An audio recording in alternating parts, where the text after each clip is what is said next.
Start here at H&L Rapid True Value for building supplies. The time by H&L Rapid True Value is Nationwide time, 5 o'clock. From the Nationwide News Network, comprehensive, incisive, tough. This is Nationwide at 5. Good afternoon, I'm Ricardo Brooks. And I'm Robianne Williams. In Nationwide News at this hour, the KSAMC has approved the amended as-built applications for two controversial developments. These are 2 Waycliffe Close, Beverly Hills, which was previously linked to the Prime Minister, and 18.5 Lyndhurst Road, linked to the PNP Councillor Dennis Gordon. The tourism sector earned more than $4 billion last year. Prosecution seeking the death penalty for Travis Ellis, the man charged for killing retired journalist Barbara Gale. They'll be seeking the death penalty based on the fact that the allegation is that Ms. Gale was murdered in the pursuance of a robbery.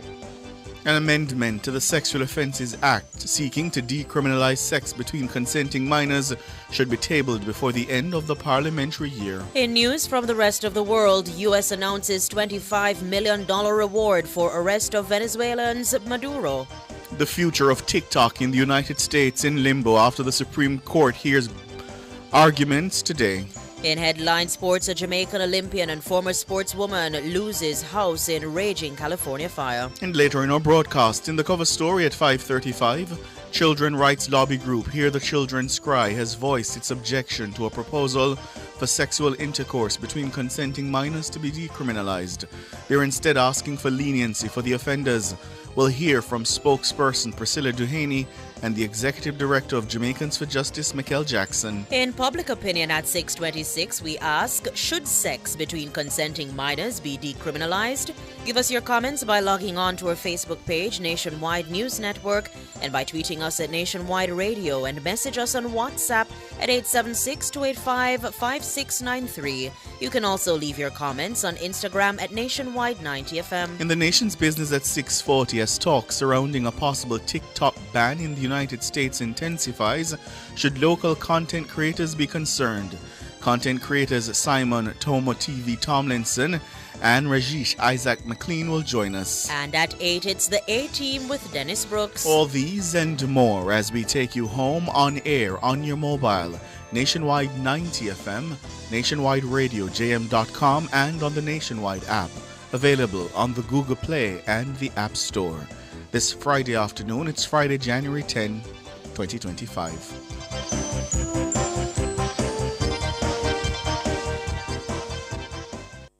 News at 5 is brought to you by Fostrich Company Limited, fostering rich customer service. If it's news, it's got to be Nationwide 90 FM. And now to the details. The Kingston and St. Andrew Municipal Corporation, the KSAMC, has approved the amended as-built applications for two controversial developments. These are 2 Waycliffe Close in Beverly Hills, St. Andrew, and 18.5 Lyndhurst Road. These approvals, granted during a Building and Planning Committee meeting on January 8, marks the culmination of a contentious process involving public scrutiny and investigations by anti-corruption agencies. Siobhan Campbell tells us more. The development at 2 Waycliffe Close was previously linked to Prime Minister Andrew Holness, who sold the property to its current owners, Estatesbridge Holdings. The Integrity Commission alleged breaches of the building approval process at the development. The KSAMC later called on the developers to regularize the construction. The application was submitted by Estatebridge Holdings Limited on December 10, 2024, and sought to regularize changes made to previously approved plans. The KSAMC says following a comprehensive technical review, the development was deemed compliant with all legal and regulatory requirements. It says the approval signifies the conclusion of the regularization process. The project at 18.5 Lyndhurst Road has been tied to People's National Party Councillor Dennis Gordon. Notably, Gordon resigned from the KSAMC's building committee ahead of its January 8 meeting. The development was also found in breach of its permits. The as-built application for 18.5 Lyndhurst Road was submitted by the Jackden Group during the tenure of the previous KSAMC administration, led by former Mayor Delroy Williams. Gordon is the chairman of the Jackden Group. The corporation says the project, intended for commercial use, underwent a thorough evaluation by the Chief Engineering and Planning Department with endorsements from key agencies. The application received final approval during the January 8 meeting. Mayor of Kingston, Andrew Swaby, emphasized the corporation's commitment to accountability and transparency in the approval process. He says the KSAMC remains steadfast in its mission to enforce accountability and ensure that all developments within Kingston and St. Andrew comply with the highest standards. The KSAMC underscored its dedication to fostering responsible urban development, guided by principles of good governance, fairness, and transparency. However, it's understood that at least 2 anti-corruption agencies continue to probe the Jackden development despite the approval from the corporation. Siobhan Campbell for Nationwide News. Tourism Minister Edmund Bartlett says the industry is on track to achieve ambitious growth this year following an increase in visitor arrivals and earnings in 2024. According to Minister Bartlett, Jamaica earned over $4 billion from the tourism industry in 2024. He was speaking on Thursday at the Sandals Resorts International's 2025 Global Sales Meeting. We are seeing an uptick also in our revenue for the period. And we are looking now at 4.27 million visitors for 2024 and $4.35 billion of earnings.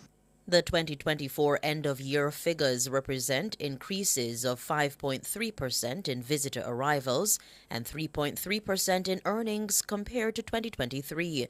Minister Bartlett says this growth was achieved despite challenges such as travel advisories, severe weather events, and airlift restrictions over 2 quarters. The minister says the industry was on the verge of achieving its 5x5 growth strategy when the COVID-19 pandemic wiped out global travel. However, he says the country is back on track to meeting the target. When we began my second iteration as tourism minister in 2016, we established KPIs, and ours in 2016 was to create 5 million visitors in 5 years and earn $5 billion for Jamaica. 5 by 5 by 5. And then at year 4 in 2019, we were just at the edge of 4 billion and 4 million visitors. And then came COVID, and COVID sent us back to zero. Notwithstanding COVID, at the end of 24, we are 4.27 million visitors of the 5 and 4.35 billion of the 5. Edmund Bartlett, Tourism Minister.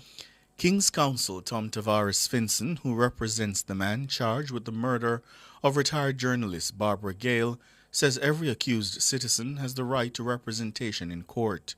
The police charged 24-year-old Travis Ellis with murder and robbery with aggravation after Miss Gale was found dead at her Caymanas Estate home on December 17. Ellis is also being represented by attorney Donahue Martin. Speaking with Nationwide News on Friday, Mr. Tavares Finson says Miss Gale would have understood and appreciated the right to legal representation for every citizen. Myself and Donahue Martin appear for Ellis, and it is against the background that a number of persons had indicated a refusal to represent him. But the Constitution of Jamaica guarantees that every citizen has the right to be represented by counsel when charged for an offense before the court. So we, in fact, today requested a legal aid certificate to continue to appear for Ellis. I should also point out too that the right to representation before a court is something that I'm sure that Barbara Gale would have completely understood and appreciated. So we have no difficulty in appearing for Mr. Ellis. Ellis made his first court appearance on Friday in the Supreme Court in downtown Kingston. Tavares Finson says Ellis is to undergo a psychiatric evaluation ahead of his return to court on May 26. A number of matters remain outstanding in the case, particularly a number of scientific and forensic certificates remain outstanding. And the matter has been put for continued service of those documents. Has the Crown indicated that they'll be seeking the death penalty? Yes, that's what they indicated, that they'll be seeking the death penalty, based on the fact that the allegation is that Ms. Gale was murdered in the pursuance of a robbery, which would allow them to seek the death penalty. King's Counsel Tom Tavares Finson speaking with Nationwide's Roby and Williams. Miss Gale had been bludgeoned and stabbed to death. Ellis is alleged to have stolen Miss Gale's vehicle, a GLA Mercedes-Benz, which was discovered along Dyke Road in Portmore, St. Catherine. He was taken into custody after the police found him hiding in bushes. Justice Minister Delroy Chuck says he anticipates that the amendment to the Sexual Offences Act to decriminalise sex between consenting minors will be tabled before the end of the parliamentary year. Minister Chuck provided the update amid concerns of an alarming number of sexual offences being brought before the courts. The proposal was put forward by children's advocate Diane Gordon Harrison and supported by Jamaicans for Justice. Shalois Michael reports. The amendment would create a close-in-age exception with leniency given for having consenting sex with someone below the age of 16.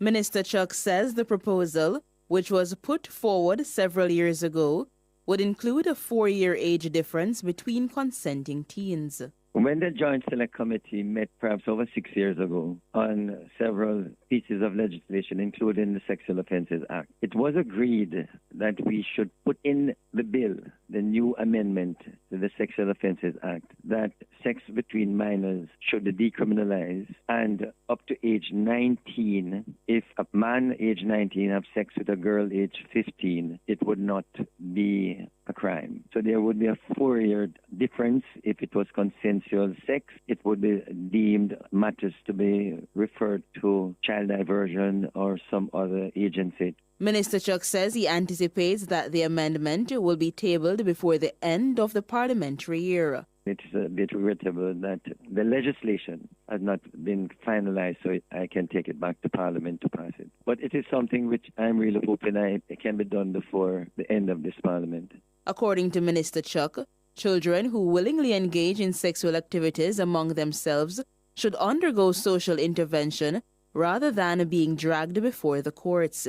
He made mention of the child diversion program as a prime example of a comprehensive substitute. I think children should be properly guided by their parents and by other persons within the society, but to take them to court as a means of prevention, I don't think that's the best course.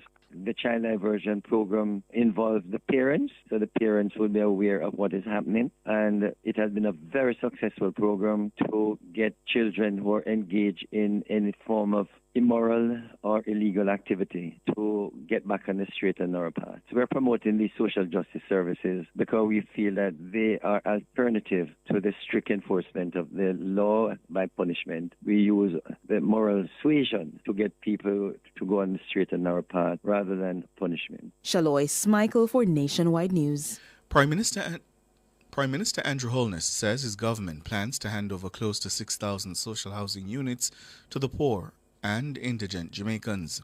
The homes are being provided under the social housing program out of the Ministry of Economic Growth and Job Creation.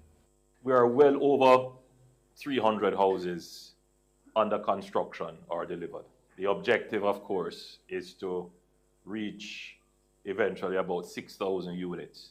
We believe that that figure would sufficiently address the households in Jamaica that are living in the worst of the worst living conditions.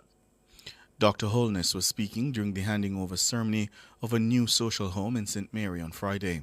The Prime Minister says the projection of 6,000 may be revised once the national census is published. The government relies on the count to make determinations about the number of Jamaicans living in squalor and severe poverty. Dr. Holness says his government's commitment to the social housing program is aimed at improving the general welfare of its recipients.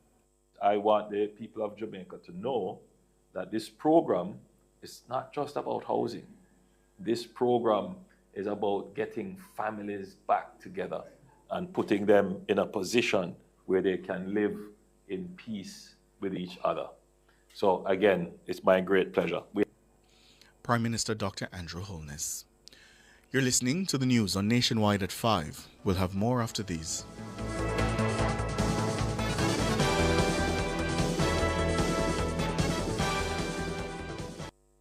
Value Drug Pharmacy offers curbside pickup and delivery of your branded and generic drugs. WhatsApp your prescription to 876-881-6695. The time by Value Drug Pharmacy is... It's 14 minutes after 5.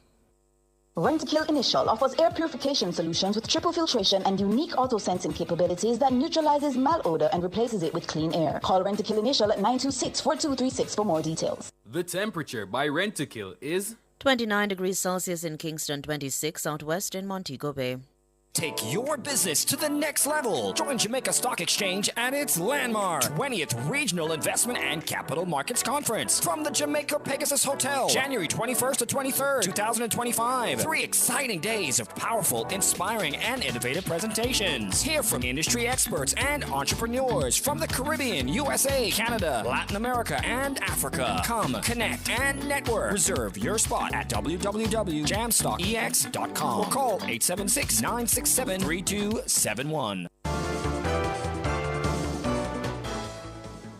Continuing the news, the management of Spanish Town Hospital has issued a statement responding to reports of negligence in relation to the death of an 18-year-old patient under their care. The teen passed on December 6 from complications relating to her surgery. In a statement on Friday, the hospital says it expressed its deepest condolences to the family of the deceased and acknowledged the immense grief caused by the loss. The management further emphasized that the safety and well-being of patients is their top priority. It says they take all concerns surrounding patient care very seriously. The hospital management says they're committed to a thorough investigation, considering the circumstances surrounding the case raise significant questions.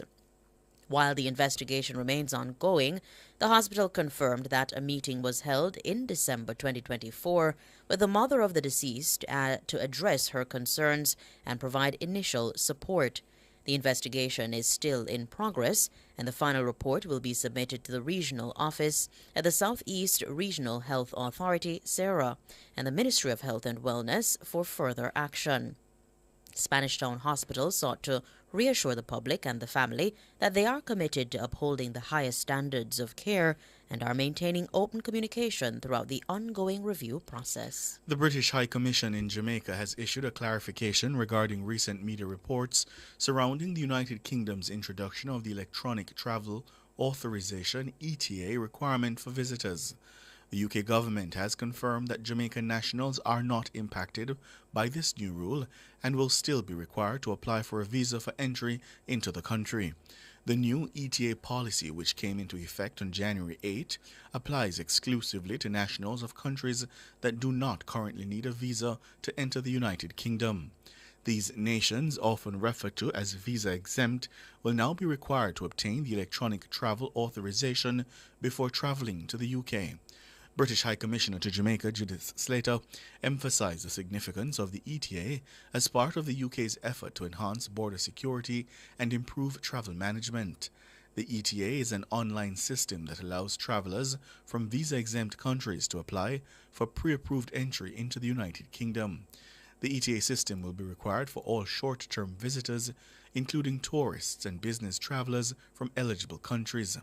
The British High Commission says Jamaican nationals planning to visit the United Kingdom should continue to follow the standard visa application procedures. A man who featured on the JCF's Wanted Wednesdays was arrested on Friday following a police chase on Sly Pen Road in Kingston. He is Caron Mason, otherwise known as Piggy. Mason was wanted for several crimes. Commanding Officer for the West Kingston Police Division, Superintendent Brian Henry, says his team was alerted about Mason's location at around 11 a.m. Sometime after 11 a.m. today, police from the Kingston Western Division, acting on information, went in pursuit of a motor car along Studio One Boulevard with a criminal suspect who has been featured in at least 3 divisions across the corporate area and has been featured for numerous crimes, including housebreaking, larceny, burglary, and arson, among other crimes. He has also been featured on our wanted person list. His identity is Caron Mason, OC Piggy. The motor car was pursued and caught along Sly Pen Road, where he was apprehended. Superintendent Brian Henry, commanding officer for the West Kingston Police Division. It's understood Mason is known to frequent the Whitehall Avenue, Red Hills Road, and Meadowbrook areas. Recently, he was captured on a series of CCTV camera footage attempting to break into an apartment complex in Upper St. Andrew. World in a Minute is brought to you by ABC Electrical Sales. We make things as easy as ABC. Hose assembly and supply, equipping Jamaica for success. And Charles O'Connor Consulting Network, COCN, driven by international accounting standards, modern technology and integrity. The World in a Minute. The United States has announced an increased $25 million reward for information leading to the arrest of Venezuelan President Nicolas Maduro. The announcement was made on the day Maduro was sworn in for a third six-year term in office. The inauguration ceremony was overshadowed by recrimination from the international community and Venezuelan opposition leaders. The reward from the U.S. cites narcotics and corruption charges dating back to 2020. A new reward of up to $15 million for Defense Minister Vladimir Perino has also been offered.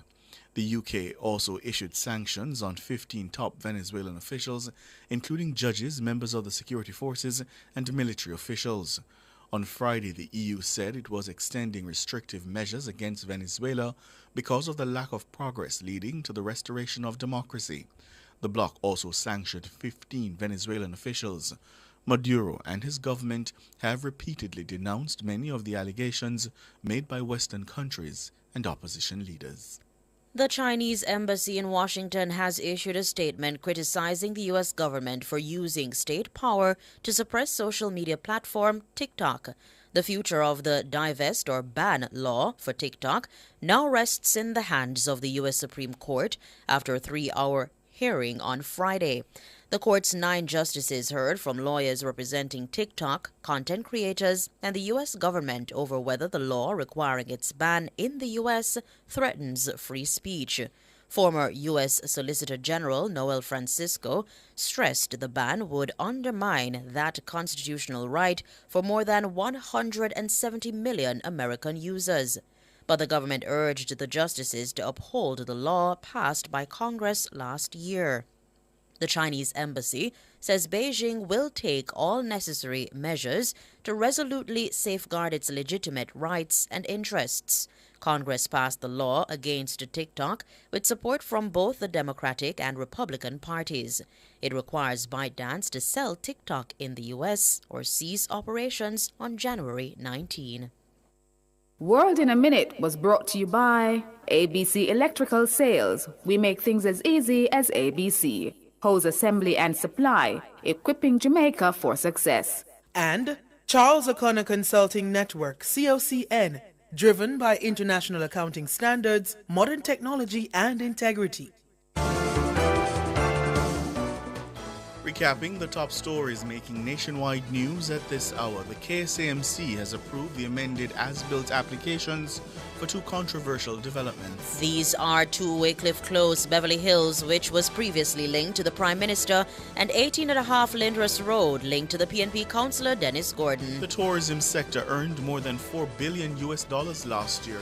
Prosecution seeking the death penalty for Travis Ellis, the man charged for killing retired journalist Barbara Gale.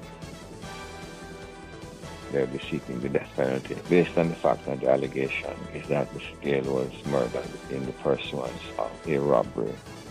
King's Counsel Tom Tavares Finson. I'm Ricardo Brooks. And I'm Roby Ann Williams. Listeners, you can find the news on our website at nationwideradiojm.com and on the Nationwide app, available on the Google Play and the App Store. News next, the headlines at 6.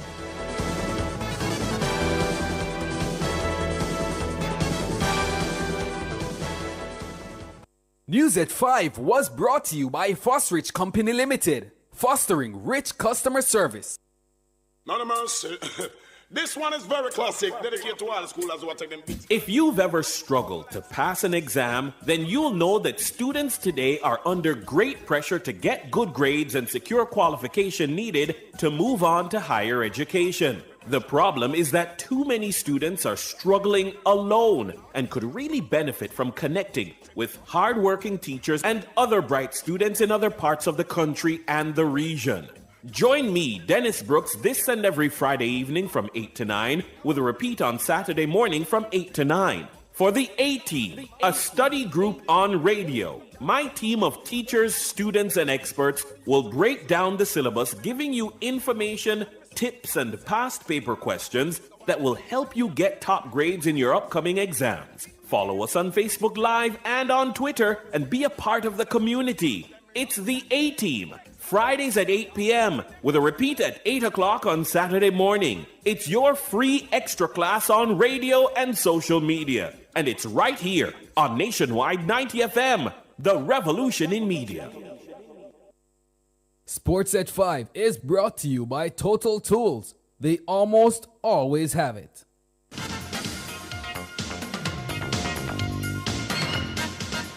Hello, good afternoon, and welcome to Sports here on Nationwide 90 FM. I'm Wayne Walker.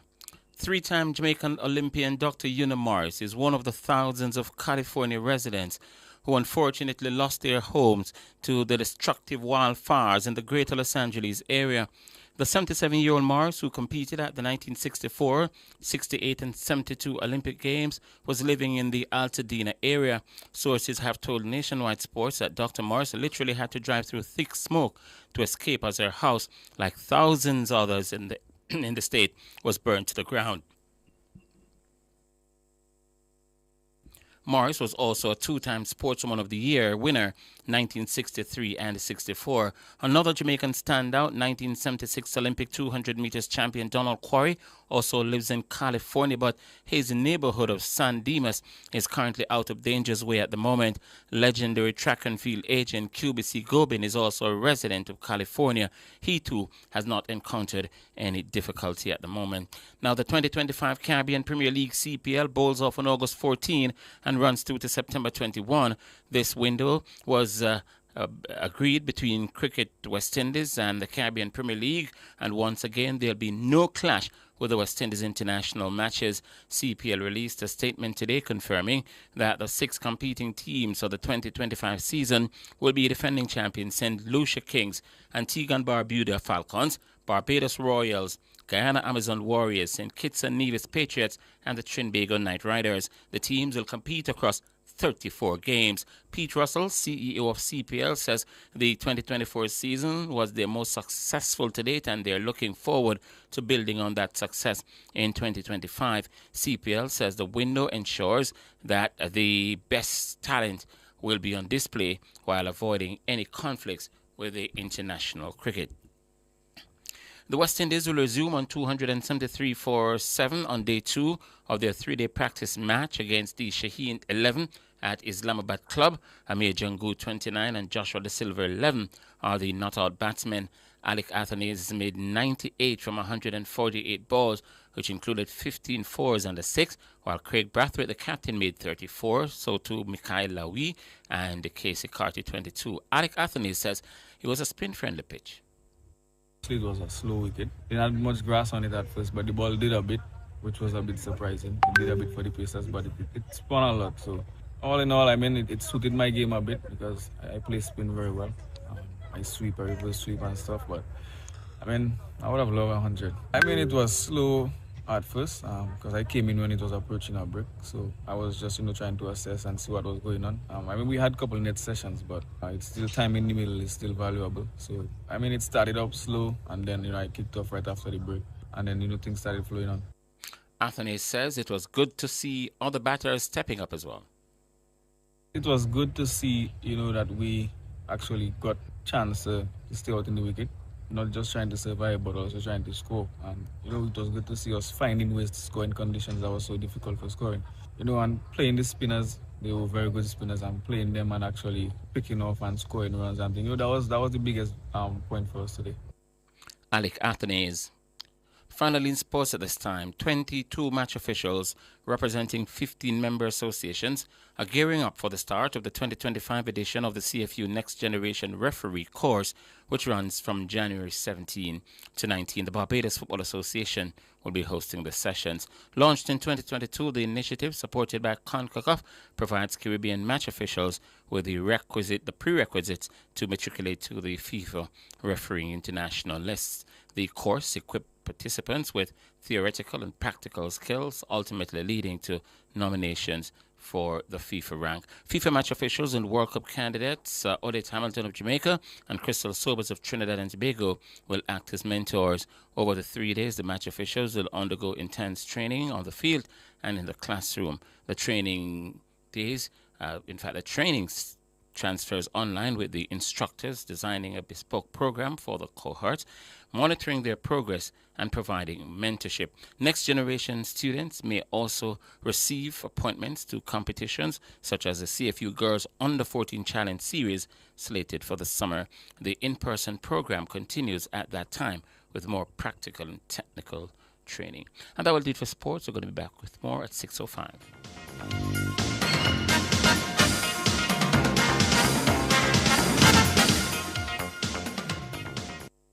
Sports at 5 was brought to you by Total Tools. They almost always have it. Since 2016, 156,000 more Jamaicans are working. This is more than any other time in our history. Your government is caring for you. The time brought to you by the Office of the Prime Minister is 5:30. Outperform, outlast. We top performance. Jackama.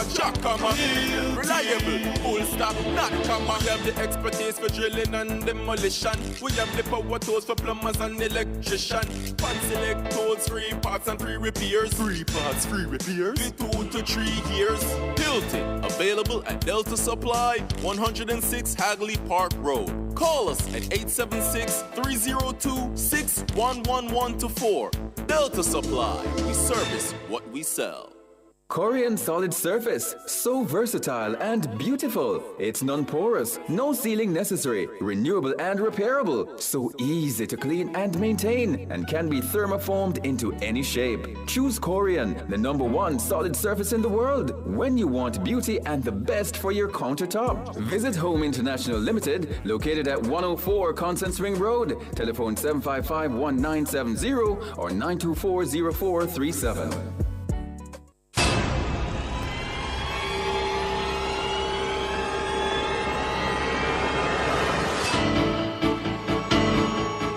If it's in the public's interest, it's the nation's business during Nationwide at 5.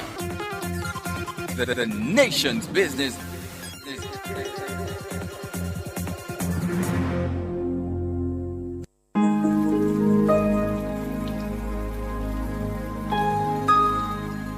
Hi there. Here's some good news for these trying times. Quote, "By God's word, I can see where I'm going. They throw a beam of light on my dark path." Unquote. Psalm 119, verse 105. Listen for God's word weekdays at 5:45 a.m. and 12:55 p.m. through Oasis.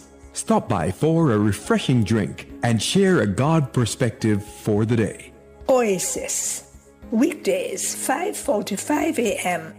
and 12:55 p.m. right here on Nationwide, a revolution in media. The rebroadcast of the Oasis can be heard weekdays at 5:45 a.m. Exciting news! The Design Studio on Nationwide 90 FM just got a whole lot bigger. Join us this and every Saturday now from 1 to 3 p.m. for an exclusive show that elevates your home, mind, and soul. Discover the latest interior design trends to create your dream sanctuary. Unlock your true potential with personal growth strategies. Nourish your body and spirit with expert wellness tips. Don't miss out on the inspiration you need to live your best life. Tune in to the Design Studio this and every Saturday from 1 to 3 p.m. and take the first step towards a more fulfilling you. Make me sweat, make me harder. Come into the parlor, there's a welcome there for you. Welcome to the Mayor's Parlor with Desmond McKenzie. From 1 to 6 p.m. every Sunday, you'll now get more of your favorite vintage music. Put your head on my shoulder. Nationwide 90 FM will transform your Sunday into a musical time machine that will take you way back. Come on, let's go back in time. This magic moment. Journey into yesteryear with Desmond McKenzie in the Mayor's Parlor. I've got the music to jog your memory and make you smile. Put your sweet lips a little closer to the phone. Sit back, relax, and enjoy the best in vintage music. Coming to the Mayor's Parlor every Sunday between 1 and 6 p.m. Here on Nationwide 90 FM, a revolution in media.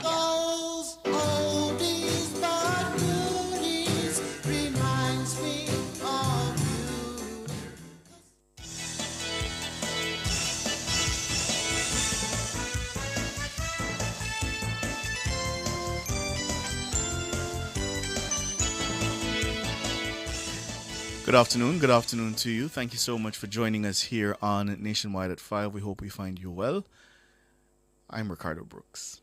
And my name is Sanjay Lewis. And Ricardo Brooks, how are you this afternoon? I'm not bad. How are you?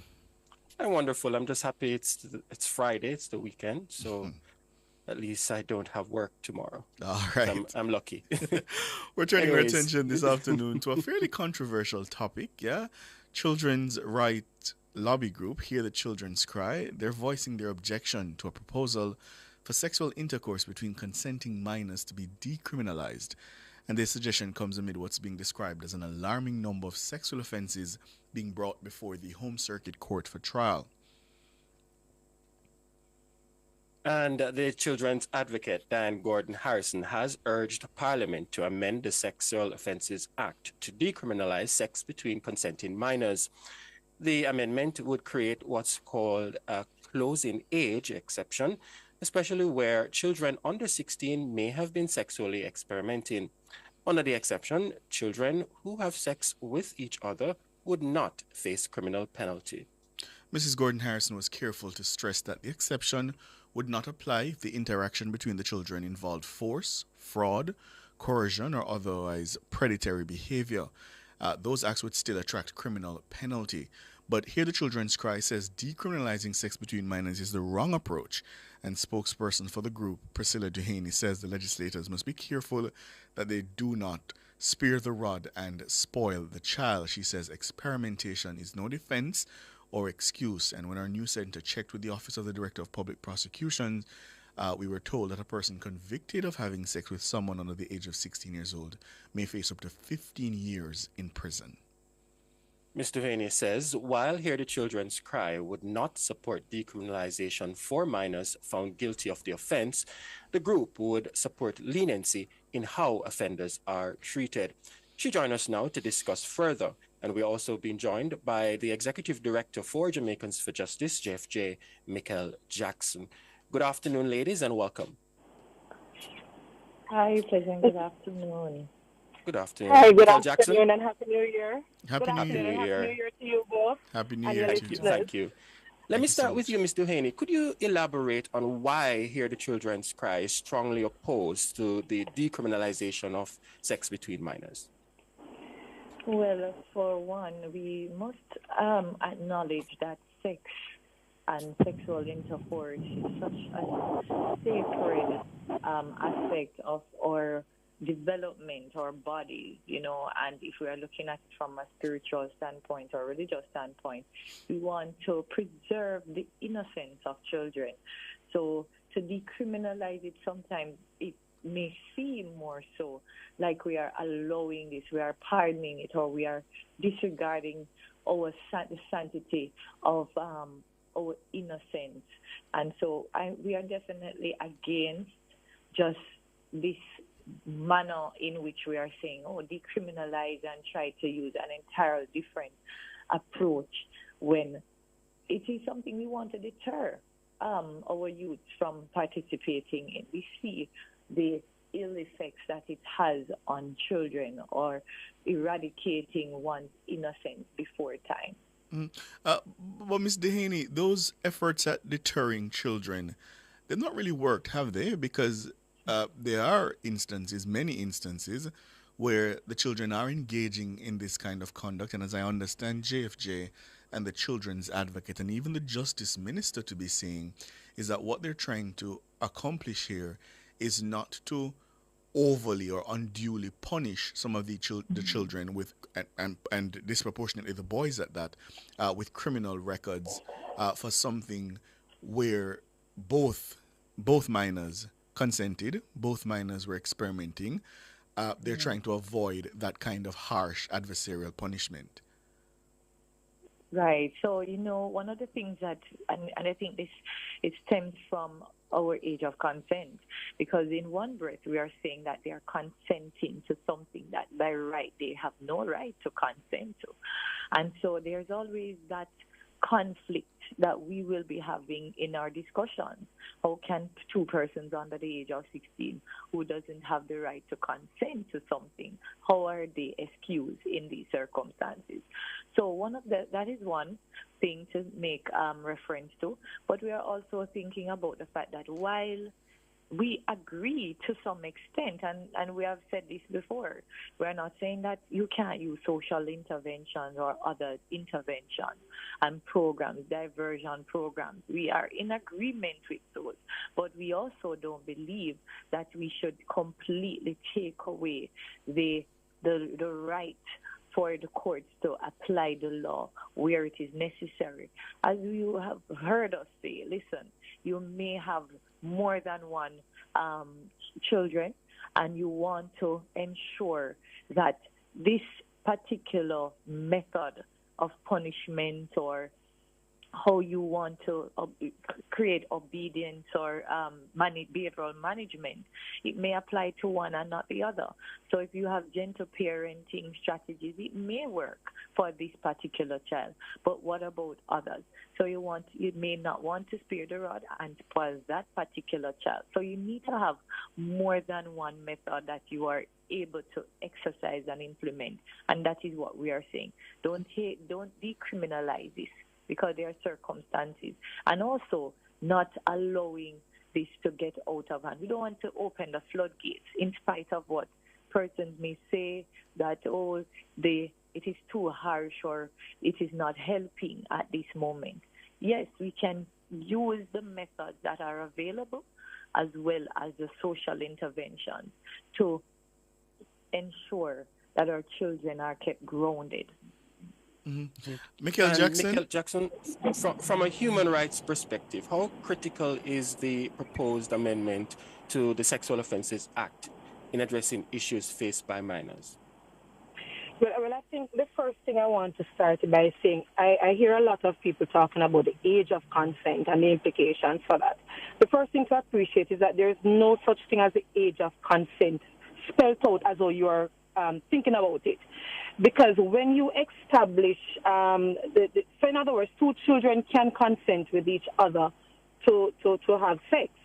The issue comes down to the law saying that consent is irrelevant, because whether or not you have freely consented in that situation, it is in fact illegal to have sex with someone on the age of 16. And it's an important nuance to make, because I think people are conflating that there is somehow this provision that says age of consent, and therefore what are the legal implications if we were to have a closing age exemption. The provisions in the Sexual Offences Act very clearly indicates that when you have someone who have been forced or coerced, there are different sexual offenses, including rape, that you can charge them with. The question I have to ask, what does it serve, or who does it serve to have our children being brought before an adversarial court system? What are the implications to the justice system if that practice were to continue? I think we have to look at it not just from a human rights approach, but also from a public health approach. When the age of early sexual debut is 12 years, 13 years, clearly we already have an epidemic on our hands that the law already is not even dealing with. Why am I saying that? When I look at the data from the Ministry of Health and Wellness, that there is a decline in the understanding of how sexually transmitted diseases are transmitted, the implications implications of HIV, the implications of teenage pregnancy, and what that means for one's body and the health risk that comes with that. When you have that type of data in a system that already criminalizes two consenting minors, we have to ask ourselves, again, what does it serve? Rather than looking at the fact that you have a health and family life education program, how do we improve that so our teachers are equipped with the knowledge, the skill set, and the ability to teach it well so our children can do better? How do we ensure that our parents have the capacity to teach their children about all of these nuances? That is one perspective. The other perspective is this.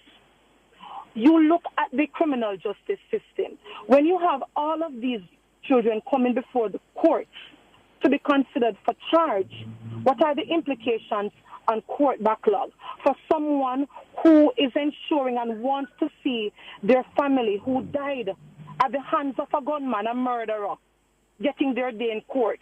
When a victim who has been sexually assaulted can't get their day before court because the courts are backed up with these types of matters, that is best equipped to be dealt with through the comprehensive sexual education, age-appropriate programs. So I'm basically saying, let's look at those types of initiatives rather than putting our children before an adversarial court system that can cause further harm and that does not deal with the underlying challenges that we're having. Hold it there for us. It sounds like there's a trade-off happening here between the position Mr. Haney has taken and the one that you have, Mikel. So after the break, I just want to go into it a little bit more.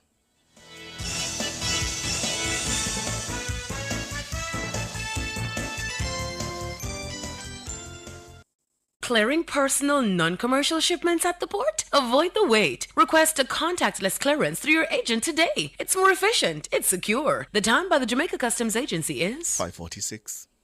Label Crafts Jamaica Limited offers exceptional finishes that will make your product extraordinary at an affordable cost. The Temperature, brought to you by Label Crafts Jamaica Limited. The #1 choice for label printing is 29 degrees Celsius here in Kingston, 26 Southwest in Montego Bay. Does your bra ride up your back? Do your shoulders hurt from carrying the weight of your breasts? These are signs of an ill-fitting bra. When was the last time you were fitted by a bra fit specialist? The bra experts at LaBelle Femme will take care of you. Drop into the store at 53 Lady Musgrave Road, Tuesdays to Saturdays from 10 to 5, and you will see the difference. Or call 876-622-6091.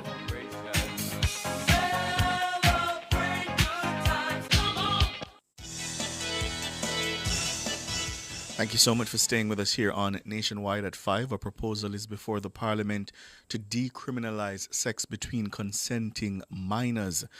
Here the Children's Cry says, no, legislators should not proceed in that way.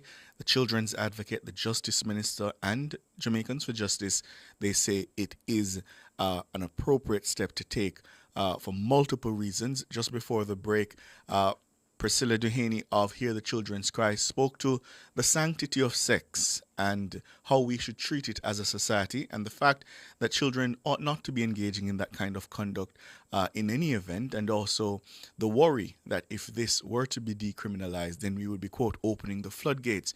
Mikel Jackson outlined a number of issues that ought to be considered, she says, one of them being the fact that these kinds of matters take up a lot of time before the court system and the effect that an adversarial justice system has on the child.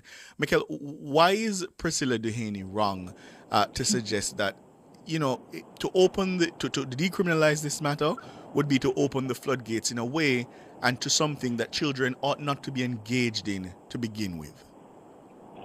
I think that particular position ignores two realities. The first reality is that it is already happening to a great degree. And it's already happening in a context where the particular provision that we're suggesting ought to be repealed or adjusted, my apologies, regarding consenting minors. If it's already there and it's not dealing with the existing problem, again, what exactly is it addressing? The other thing I want to also say, That we're not saying that we're not going to be dealing with the issue. But everything we have to be looking at what is the appropriate solution to take. And that is why agencies have been emphasizing fix our ability to teach the HFLE program. I imagine a day that I will see, for example, the National Parenting Support Commission engaging our parents, building their own capacity to have conversations about healthy relationships and explaining the sanctity of sex, explaining the sanctity of how to date, how to engage, so we can know that we have children who understand healthy relationships. That's what we want. But if we're focusing on criminalizing, what we're doing is also utilizing resources that could have been best diverted to deal with an issue. And I think also, lastly, to answer the question, when we have what we call status offenses that are geared towards our children and their particular vulnerabilities. So, for example, truancy, where only children can be charged, or it is not addressing that some of these things, not less serious crimes, no, but also the reality that a child is going through body changes. They're going through hormonal changes, and that what they're experiencing are normal feelings. So we have to teach them how to address and deal with those normal bodily changes that has affected all of us, if we recall, when we were teenagers.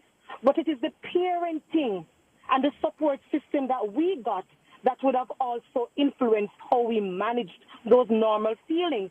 And I'm saying, and to Priscilla's point, that not all parents are equipped, which is why I'm saying now that we're talking about a broader solution that will include the parents, the schools, and all of the interventions that spread across, not just the Justice Ministry now, but also the Ministry of Health and some of the existing programs that they have.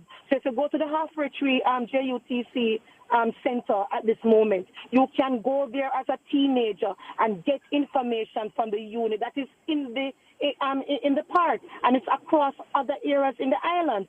That is the type of programs that we have to continue to emphasize, rather than saying, let's take a child out of school and put them before the judge for them to indicate why they are going to be charged or why they may be diverted to the child diversion program. And I hope before the program ends, you would give me an opportunity just to share some data about the child diversion program and the implications, again, that we're not utilizing the resources correctly to deal with the broader social ills because we are caught up with dealing with things that, quite frankly, other mechanisms are better equipped to deal with. Let me hear, Ms. Duhaney, because you mentioned the importance of not sparing the rod, but how do you balance discipline with the need for compassion and support for young people? All right, so first of all, let me just address a few things that may have been said and probably even misunderstood by my friend Mikhail. So I heard her mention, of course, that there's data that supports the social intervention. But what I don't know, and I don't know of the data that supports decriminalizing the sexual offenses against minors. And so I would love to find out what is it the statistics like to say that, okay, this is the only likely solution to the problem. Yes, we have said we agree to some extent that social intervention is important. But what I've also heard is that children are experimenting, and it seems to me we are facilitating children doing experiments with their bodies, while we are not looking at it from the perspective that while you're experimenting, it is the same results and consequences that flow from experimenting. Experimenting with their body is going to lead to teenage pregnancy, sexual transmitted diseases, and it is also going to lead to emotional and physical trauma and mental illnesses from time to time. We will see that, and that is, of course, going to be exacerbated as we go on if we consider decriminalizing the sexual offenses against minors. We also mentioned about court backlog. I also heard her mention about the court backlog. While I'm in court on a regular basis, yes, you will find children, a lot of offenses being committed. But at the same time, is this a good reason to say that we are going to allow children to violate each other or their own sexual abilities and so forth? We want to make sure that our children's innocence is preserved at all times. And so I heard a mention of it is already happening, and as such, maybe we should allow for this to continue. But a lot of things are happening. Crystal, I don't know. I'm sorry, I have to interject there. That's not what I said, and I would hope I am not misquoted by saying allow children to continue to have sex with each other. I'm saying this is a reality that is already happening. So therefore, 1 second, I have to clarify, because I wouldn't want the public to hear you make that comment and to move with that assertion. I'm saying this is a social reality already happening within a context of the children being criminalized. So clearly the law is not having the desired effect. And I'm also saying, given the social reality that is already happening, we need to be looking at comprehensive social interventions to stop it from happening, not that to continue to facilitate it. So I would hope that that is clear and that me being quoted won't be quoted or misquoted rather. And so my question, Mr. Haney, is it the position of Hear the Children's Cry that there is the current program, because there are programs undertaken by the government, civil society, that those are not enough? The current programs that are in place? Yes, to try to deter or delay the children's involvement in sexual activity. Well, most definitely because we from since I was young, the programs have always said abstinence makes sense. Right. Those don't seem to be having an impact or a great impact. Correct. And so one of our approach we are thinking of is also the tiered approach. So we are looking at children under the age of 16 having sexual intercourse with each other. Now, one of the things that we think we suggest could help in this situation is hold our children accountable and in custody for even a particular amount of time so that they can obtain station bail. This is still an opportunity for them to learn to see that, to deter them from continuing on this path. Now, having had the opportunity to obtain station bail, go before the court, it is not that we are saying they must be held into custody forever, but it must be that they can get suspended sentencing and they can then do community service. They can go, something should be mandated for them to go to church, because we see that there is a breakdown. You would want the court to mandate that the child goes to church? Yes, because that is a lot of where we learn morals and good principles and upstanding ways of living. But how would you account for a child who comes from a family that does not subscribe to a Christian worldview? Well, whatever type of religious belief system. Or none at all. Well, we would love for, if our country is a Christian country, we have always said that all these years. It has not changed to my knowledge. And so even in spite of what some may believe otherwise, that we are slowly changing our views and becoming more open to other religious beliefs or no religious belief, we still have our line. We are still aligned to levels of Christianity. I believe that we need to put in place something that will allow for our children to be more grounded, to be aware of their actions, and not just to say that because they are experimenting, yes, this is acceptable behavior. Michael Jackson, send them to church. That might assist. How do you see that?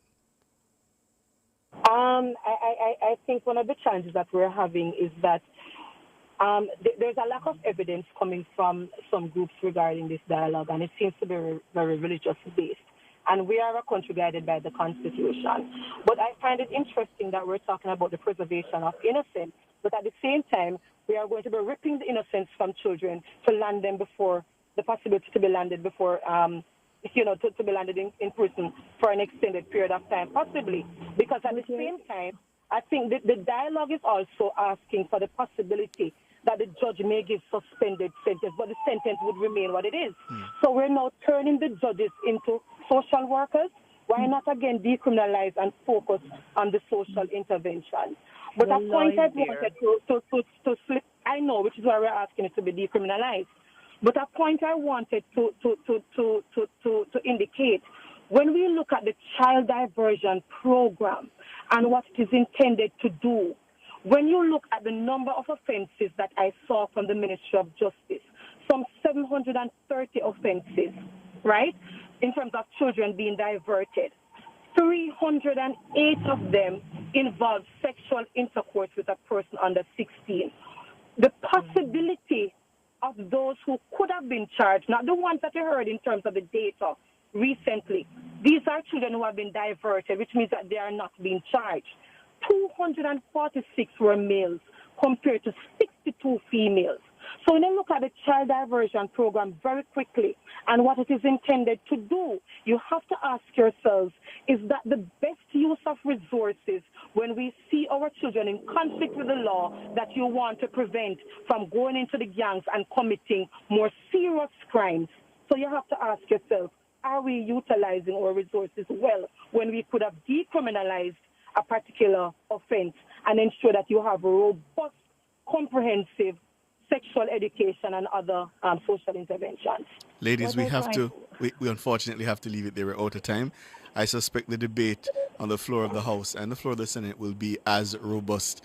Thank you so much, Priscilla Dehaney, Mikhail Jackson. Thank you so much. Really appreciate the perspectives. Thank you so much.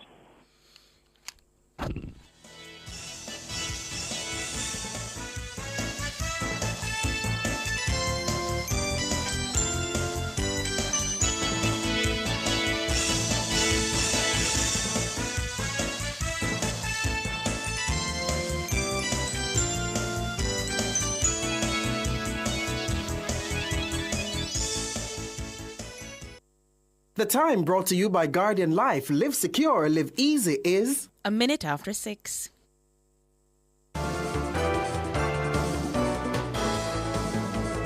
Nationwide headlines at 6.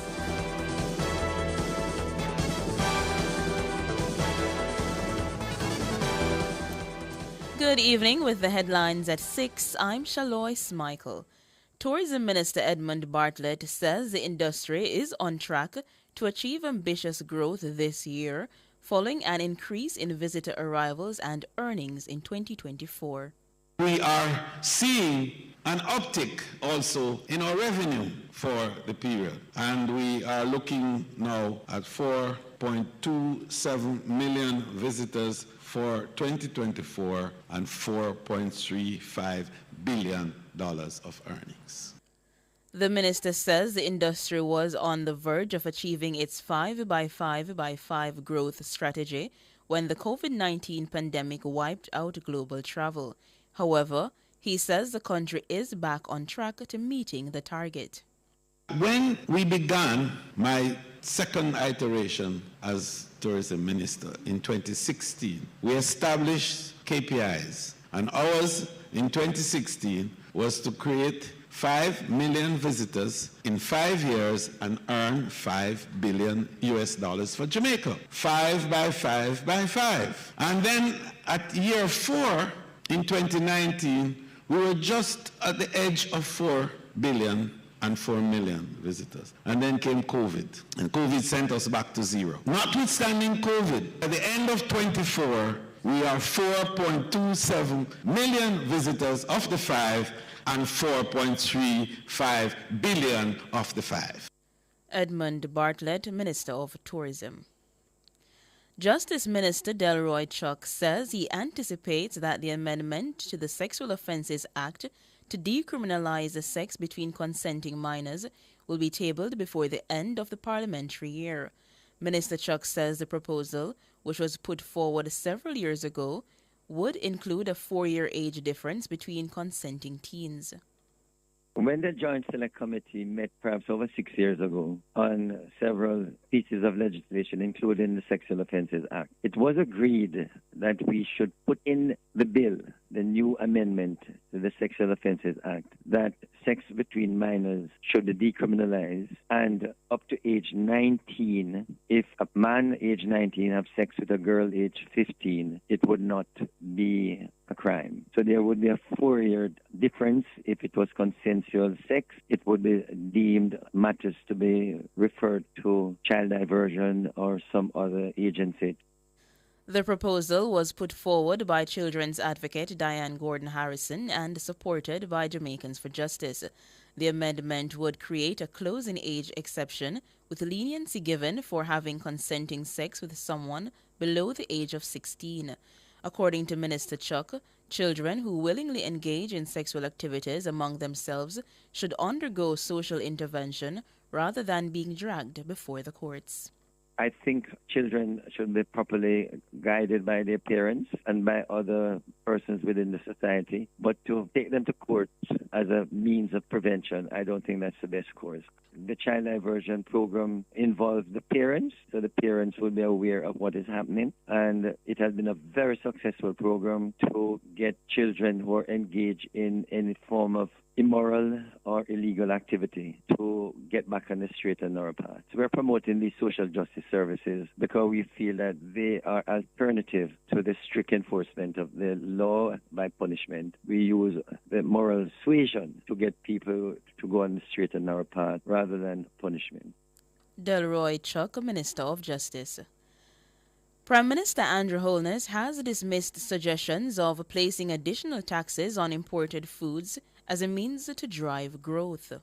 The challenge with that is that the people who are going to pay that tax are Jamaicans. The analogy was drawn that we have put on a tax on people who travel to Jamaica, and we have put it in a special fund called the TEF, or we have put on a special tax on incoming telephone calls, and we have put that in the Universal Access Fund. But you should ask yourself the question, who pays those taxes? Is it Jamaicans? No, these taxes in the TEF and in the Universal Access Fund are generally paid by foreign consumers. But if you were to put a tax on imported goods, who are the ultimate consumers of that imported? It is the Jamaican people. So there is no real benefit in any way creating any new productive activity here by putting on a tax on imported goods. He was speaking in response to a suggestion put forward by PNP spokesman on agriculture, Dr. Dane Campbell.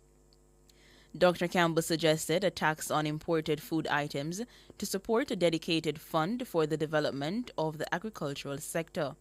Dr. Campbell and the PNP have since walked back the comment, suggesting he misspoke. The Prime Minister says the future of agriculture will be decided by technology, logistics, and financing. The real conversation about the expansion of productivity in agriculture is about how do we get greater technology integration into agriculture? How do we put better financing for agricultural projects? How do we build long-term supply contracts for agriculture? How do we support agriculture with storage so that in times of much or in times of plenty, there is stable output? And the big one, which I think it's the one that will really transform agriculture, is how do we make our lands that are arable, that is lands that are suitable for agriculture, how do we make them irrigable, which is how do we bring water to these lands? Prime Minister Andrew Holness.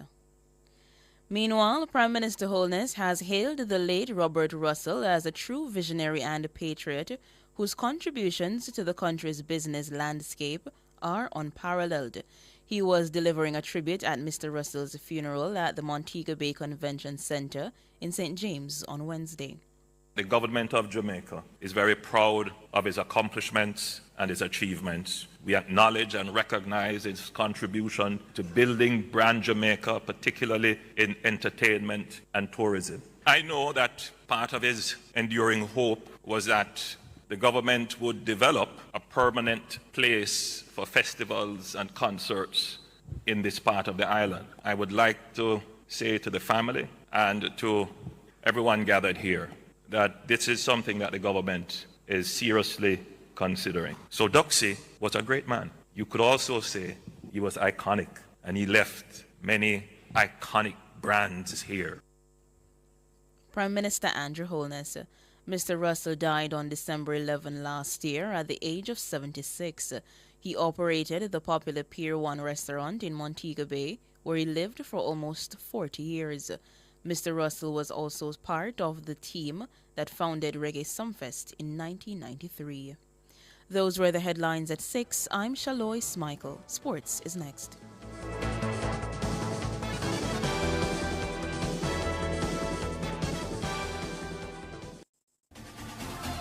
For all your electrical needs, visit ABC Electrical Sales. They stock a wide variety of electrical supplies including plugs, switches, panel boards and conduits, plus energy-saving fixtures.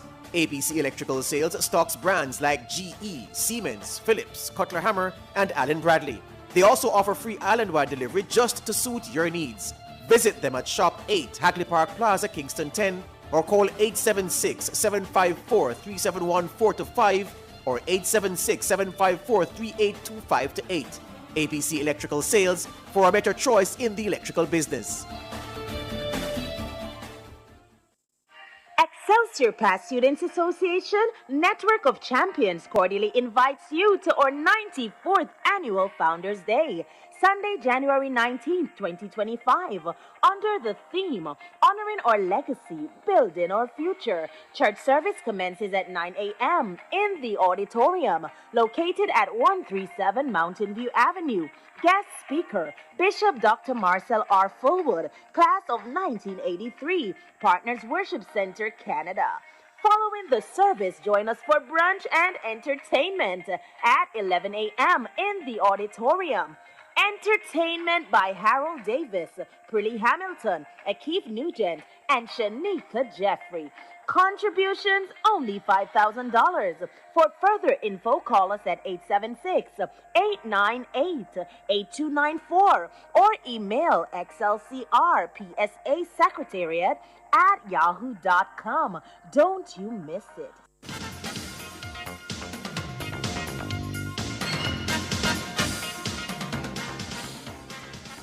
Good evening with your sports report. I am Alric Swiby. Now, three-time Jamaican Olympian Dr. Uma Morris is one of thousands of California residents who unfortunately lost their houses to the destructive wildfires in the greater Los Angeles area. The 77-year-old Morris, who competed at the 1964, 68 and 72 Olympic Games, was living in the Altadena area. Sources have told Nationwide Sports that Dr. Morris literally had to drive through thick smoke to escape as her house was burnt to the ground. Morris was also a two-time Sportswoman of the Year, winning in 1963 and 64. Another Jamaican standout, 1976 Olympic 200 meters champion Donald Quarry, also lives in California, but his neighborhood of San Dimas is currently out of danger's way. Legendary track and field agent Cubis Godin is also a resident of California. He too has not encountered any difficulty. Now to cricket, as the 2025 Caribbean Premier League CPL bowls off on August 14 and ends on September 21. This window has been agreed between CPL and Cricket West Indies CWI, and once again there will be no clash with West Indies international matches. CPL released a statement today confirming that the 6 competing teams for the 2025 season will be defending champions St. Lucia Kings, Antigua and Barbuda Falcons, Barbados Royals, Guyana Amazon Warriors, St. Kitts and Nevis Patriots, and Trinbago Knight Riders. The teams will compete across 34 matches. Pete Russell, CEO of the CPL, says the 2024 season was their most successful to date, and we are looking forward to building on that success in 2025. CPL says the window ensures that the best talent will be on display while avoiding any conflicts with international cricket. The West Indies will resume on 273 for 7 on day 2 of their 3-day practice match against the Shaheens 11 at the Islamabad club. Amir Jangu, 29, and Joshua De Silva, 11, are the not-out batsmen. Alec Athanas made 98 from 148 balls, which included 15 fours and a 6, while Craig Brathwaite made 34, Michael Lewis, 34, and Casey Carty, 22. Athanase says it was a spin-friendly pitch. It was a slow wicket. It had much grass on it at first, but the ball did a bit, which was a bit surprising. It did a bit for the Pacers, but it spun a lot. So all in all, I mean, it suited my game a bit because I play spin very well. I sweep, I reverse sweep and stuff, but I mean, I would have loved 100. I mean, it was slow at first because I came in when it was approaching a break, so I was just trying to assess and see what was going on. I mean, we had a couple net sessions, but it's still time in the middle is still valuable. So I mean, it started up slow, and then I kicked off right after the break, and then things started flowing on. He says it was good to see other batters getting starts. It was good to see that we actually got chance to stay out in the wicket. Not just trying to survive, but also trying to score. And, it was good to see us finding ways to score in conditions that were so difficult for scoring. And playing the spinners, they were very good spinners, and playing them and actually picking off and scoring runs and things. That was the biggest point for us today. Alec Athanase. Now to football, as 22 match officials representing 15 member associations are gearing up for the start of the 2025 edition of the CFU Next Generations referee course, which runs from January 17 to 19. The Barbados Football Association will host the session. Launched in 2022, the initiative, supported by CONCACAF, provides Caribbean match officials with the prerequisites to matriculate to the FIFA Refereeing International List. The course equips participants with theoretical and practical skills, ultimately leading to nominations to the FIFA rank. FIFA match officials and World Cup candidate Odette Hamilton of Jamaica and Crystal Sobers of Trinidad and Tobago will act as mentors. Over 3 days, the match officials will undergo intense training on the field and in the classroom. The training then transfers online with the instructors designing a bespoke program for the cohort, monitoring their progress and providing mentorship. Next-gen students may also receive appointments to competitions such as the CFU Girls Under 14 Challenge Series slated for the summer. The in-person program continues at that time with more practical and technical training. Now to track and field, as organizer of the Douglas Forest Invitational, Brian Smith, says everything is in place for a successful staging of the meet. The 19th staging of the development meet is set for Stadium East tomorrow. Smith says the athletes are using the meet to get race sharp for the big championships. It was a high-class performances at the meet. This is the second Saturday in January. Last week we had 2 meets, and you know that the athletes need the meets to get sharp for boys and girls champs and beyond, because they're not only looking at boys and girls champs now. They are now looking to go all the way down to like in the summer when you have like world juniors, for the juniors, because it's a real junior meet. And of course you have the pen relays and that's it. So we are looking for the athletes to, sharpen up their skills to get qualified for boys and girls champs. Smith explains the schedule. We're going to start with the 400 meters hurdles. This is class 1 and 2 for boys, and then open for girls. We're going to have the 5,000 for men and then the 3,000 for females. Then we go into the 800 meters. After the 800 meters, we're going to have the 200 meters. It's always heavily subscribed. So that's one of the areas that it's a good thing to have, but we don't want it to extend it that it goes way into the night. So that's an area that we really have to manage carefully. Afterwards, we're going to have the 1,500 meters and then the 4x4. In the field event section of it, we're going to have the high jump, the long jump, the triple jump, and the shot put. And this year, for the first time, we're going to have seniors competing in the shot put. I guess it's because of the spill-off of the Olympics last year that we have more entrants now, and the first time for the seniors. Brian Smith. Now, almost 2,000 athletes have registered for the J3A's Puma Fuller Anderson Development Meet at GC Foster College tomorrow. On the track, the athletes will be competing in the 200, 400, 800 and 500 meters, as well as the 400 meters hurdles for both males and females. Meanwhile, males will contest the long jump and the females the triple. Meet organizer Maurice Wilson is excited about the response from the schools. We have had our largest amount of athletes. It's like 1,900 athletes registered and over 60 schools. So this has been our biggest number of athletes registered at meet so far. Wilson says GC Foster has been gracious in hosting the meet. Preparations have been going fair to fine. We are not at our regular home, which is fine, but we hope to be back there. We do have the support of the facility manager Clive Miller. And so we do expect that we'll be going back there at some point in time. But we're also very thankful to GC Foster College for giving us the opportunity to host the meet there. Maurice Wilson. And final in cycling, as the country's top cyclists will be on show at the Port Royal 10-mile time trial on Sunday. The event, hosted by the Simmons High Velocity Cycling Club, will feature 4 categories: elite, masters, juniors and juveniles. Organizer of the meet, Carlton Simmons, says the riders will be using the event to gauge their readiness for the season. It's a push for them to see where they're at in the season, because one of the things from the club perspective is trying to host some events, because we will be hosting the Jamaica International Cycling Classic first weekend of April. So racing is something that is going to be very important for them, and more so for those who are looking to take part in the Classic. It is going to be some serious competition there based upon the teams that will be coming from the international space. So from a club standpoint, we are trying to energize the space and giving them something to get them in a competitive mode. Simmons says the cyclists can only use road bikes.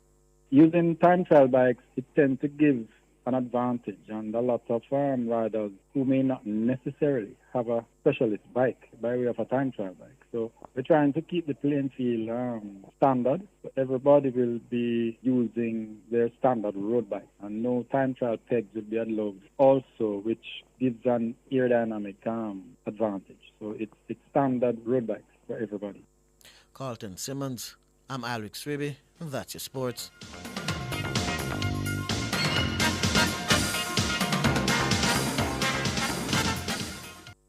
For all your scales and food processing equipment, call Advanced Scales and Equipment Limited at 876-968-9612-5. The time by Advanced Scales and Equipment Limited is 6:21. Visit Marshall's Pharmacy, Greater Portmore, for all your prescription needs, gifts, personal care, household and stationery items. The temperature by Marshall's Pharmacy, Greater Portmore is 28 degrees Celsius in City Kingston and 26 in Montego Bay. You can have it all. Company events, birthday parties, or the wedding of your dreams. It's all possible at Grand Palladium Hotels and Resorts. We have magnificent event rooms and a dedicated team that will make your event the best experience that only Grand Palladium Hotels and Resorts can offer. Contact us at 876-619-0000 or call your favorite travel agency and ask about our promotion designed especially for you. Tune in to Nationwide 90 FM, the new revolution in media. Stay ahead of the curve with our cutting-edge reporting and accurate breaking news coverage. We are having an earthquake. Oh, God. Hear it here first on Nationwide 90 FM. Tune in, turn up the volume, and listen. We bring a mix of news, entertainment, and sports to your lives. Nationwide 90 FM's live and continuous coverage of the World Championships in Budapest, Hungary. News and discussions week mornings. Coming up in the news at 6 for this morning. Entertainment in the afternoons, then news again in the evenings. Nationwide news at this hour, fired. Also, tune into the entertainment and sports shows in the nights and on the weekends. It is Boy Things After Dark right here on Nationwide 90 FM. Everything is news, from current affairs and entertainment to sports, business, and other categories. Nationwide 90 FM. This is Beanie Man. Give it to them. Zaga, Zen. From every whisper to every commotion. That's rubbish. The KSAMC cannot investigate itself. Every news story unfolds here first at Nationwide 90 FM, the new revolution in media. Every sound is a story, and every story we share is news.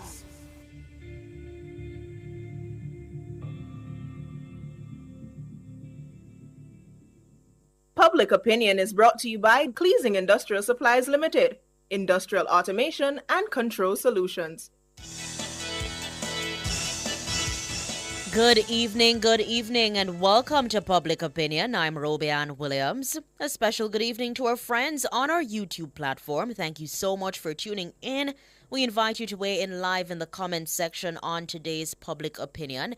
It's not our usual TGIF edition of Public Opinion this evening. We are Gonna have a little serious conversation. Now, Justice Minister Delroy Chuck says he anticipates that the amendment to the Sexual Offences Act to decriminalize sex between consenting minors will be tabled before the end of the parliamentary year.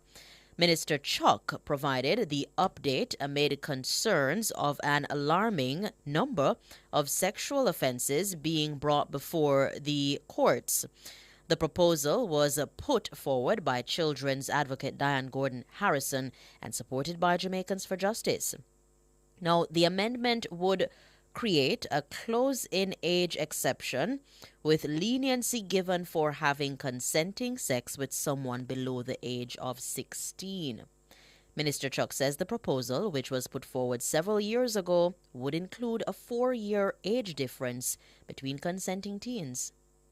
When the Joint Select Committee met perhaps over 6 years ago on several pieces of legislation, including the Sexual Offences Act, it was agreed that we should put in the bill, the new amendment to the Sexual Offences Act, that sex between minors should be decriminalized, and up to age 19, if a man age 19 have sex with a girl age 15, it would not be a crime. So there would be a 4-year difference. If it was consensual sex, it would be deemed matters to be referred to child diversion or some other agency. Delroy Chuck, Justice Minister. So in public opinion this evening, we're putting the question to you. Should sex between consenting minors be decriminalized? That's the question we're putting to you. And I'll start on our socials with Facebook, where Shins for Life Law says yes.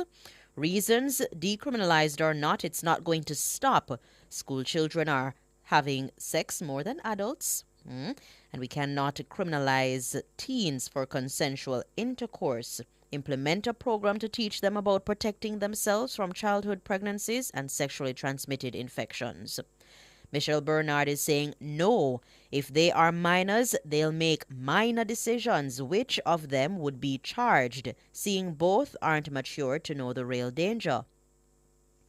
Philip Jackson says sex in the first place should not be criminalized, but sex is between two adults with each other agreeing, even though it's fornication. Yeah, without marriage, outside of marriage, we used to play, dally-os. But what is confusing is minor and consent. So what if an adult and a minor get involved? The minor can say they have consent, and he's telling us, let's be careful here. All right, Nicholson is saying a 15-year-old gave birth. The father is 16. He was at the delivery, passed out. They were then taken to the afterbirth unit. The first thing he unpacked was his game. He was told that the game could not be connected to the TV. Where are we going with this? She's saying, just imagine when young people are given permission to have sex at any age. How many unnecessary pregnancies will face the government? Sean Major Campbell is saying basic common sense dictates that sex between consenting minors should be decriminalized. The lack of critical thinking and the pretentious assumption that punitive laws will prevent minors from experimenting continue to drive a false sense of holiness, particularly from conservative voices. Natalie Winter says minors are minors. Wait until you say I do. No haste. If you value each other rather, you will wait. Jamaica Snapshot is saying some of these boys under 16 are also forcing them on minor girls as well. I don't think the cases before the courts are consenting sex. Yeah? Winston saying instead of focusing on whether or not to decriminalize sex between children, those people should instead be focusing on educating minors not to engage in adult activities and educate them on the consequences of sexual activities. Yeah? Christopher Isaac says he never knew that it was a criminal offense. He thought it was just being carnal-minded and out of order. And he's saying decriminalize it. Amanda Smith says yes, because these so-called kids know exactly what they're doing. Take big time to hold them accountable. Yeah? On our X platform real quick, the Dreamer is saying definitely give them counseling and all the sex ed they need. Turning consenting minors into criminals should have never happened in the first place. This will also allow us to free up the courts. Yeah? On our Instagram platform, if you're just joining us quickly, the question we're putting to you on this edition of Public Opinion: should sex between consenting minors be decriminalized? On our Instagram platform, right off the bat, HM Queen is saying yes, it should. Children should be guided. It should be criminalized only if there is use of force. The law is currently gender biased. They only punish the boys and the girls walk free. J Spring also saying yes because none can't give consent. Wow, okay. Milan says, so who should be charged if two 15-year-olds have consensual sex? Empress is saying nope, can't give minors a free-for-all.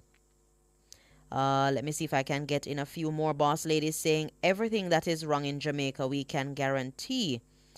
All right. Boomflick is saying no, the lines will be blurred between consent/rape.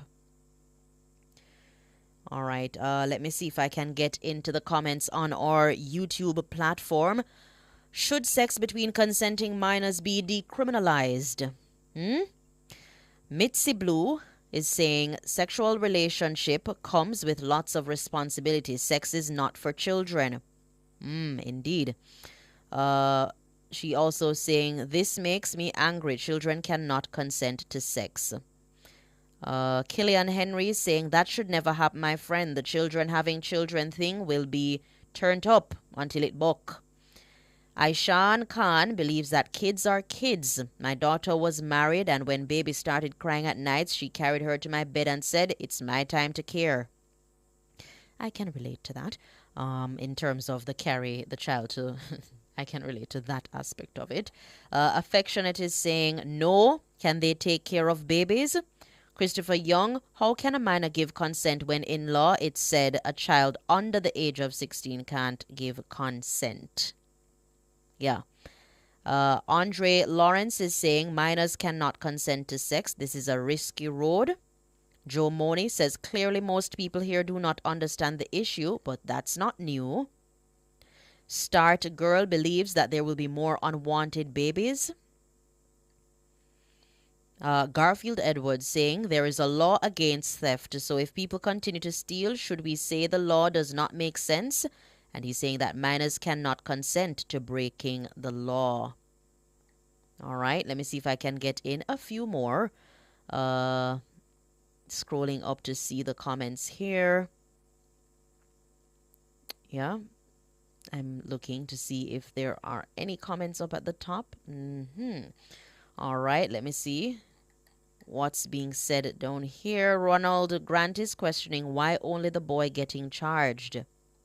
And Rich Richards believe it's time to move from 16 to 18. Yeah. Brick Road saying it should be a 2-year difference and no 4 years, and under 16 should not be criminalized. Morris Thomas says children are children and should not be encouraged in having sex. Yeah. That's all the time we have for public opinion this evening. It is indeed a contentious issue, one that we will wait and see. The Minister of Justice, the Justice Minister, says he anticipates that the amendment to the Sexual Offences Act to decriminalize sex between consenting minors will be tabled before the end of the parliamentary year. Interesting times ahead, and we look forward to them. The Business Report is up next.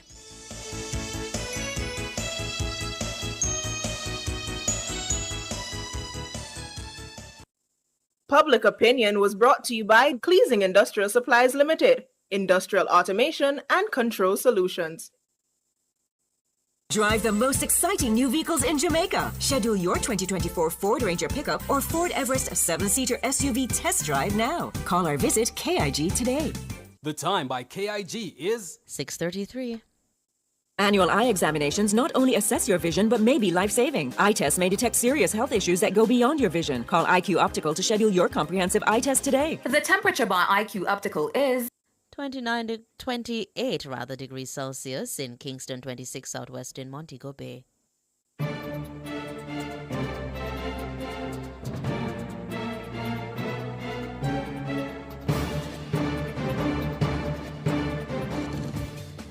Hello, good evening, and welcome to Nationwide's Business Report. I'm Robianne Williams. The Bank of Jamaica says it has not embarked on any steps to redesign the polymer banknotes, which were designed and printed in 2022 and issued in June 2023. Now, this follows the publication of a news article in the print media on January 10, referencing plans to redesign the country's polymer banknotes. In a statement on Friday, the central bank says it has inquired of commercial banks in the normal course of confidential consultations their readiness for the next steps towards the removal of the Jamaica 60 logo and tagline from the new series of polymer banknotes. The 60th Independence Anniversary logo was included on the new polymer banknotes in recognition of the attainment of the milestone by the country in August 2022. Now, the bank says this type of recognition is not new, as a similar acknowledgement was made on banknotes issued in 2012 when Jamaica observed 50 years of independence. The bank notes that the Jamaica 60 logo is not that the Jamaica 60 logo is not a security feature of the current series of banknotes. It says a timeline for the removal of the Jamaica 60 logo will be communicated following further consultations. The Bank of Jamaica is giving the assurance that sufficient quantities of banknotes are in stock to meet demand. Further afield, the future of the divest or ban law for TikTok now rests in the hands of the U.S. Supreme Court after a 3-hour hearing ahead of a looming deadline for the social media platform. On Friday, the country's 9 justices heard former lawyers representing TikTok, content creators, and the U.S. government over whether the law requiring its ban in the U.S. unless sold by parent company ByteDance threatens free speech. A representative for platform creators argued they should be free to use the publisher of their choice, but the government urged the justices to uphold the law passed by Congress last year. It passed the law against TikTok with support from both the Democratic and Republican parties, a moment that marked the culmination of years of concern about the wildly popular platform, which is known for its viral videos and traction among young people. It requires ByteDance to sell TikTok in the U.S. or cease operations on January 19. And finally, in the currency markets at the close of trading today, it cost 157 Jamaican dollars and 22 cents to buy the U.S. dollar. It cost 195 Jamaican dollars and 7 cents to buy 1 British pound and 110 Jamaican dollars to buy the Canadian dollar. That's the Business Report. I'm Robianne Williams. Good evening.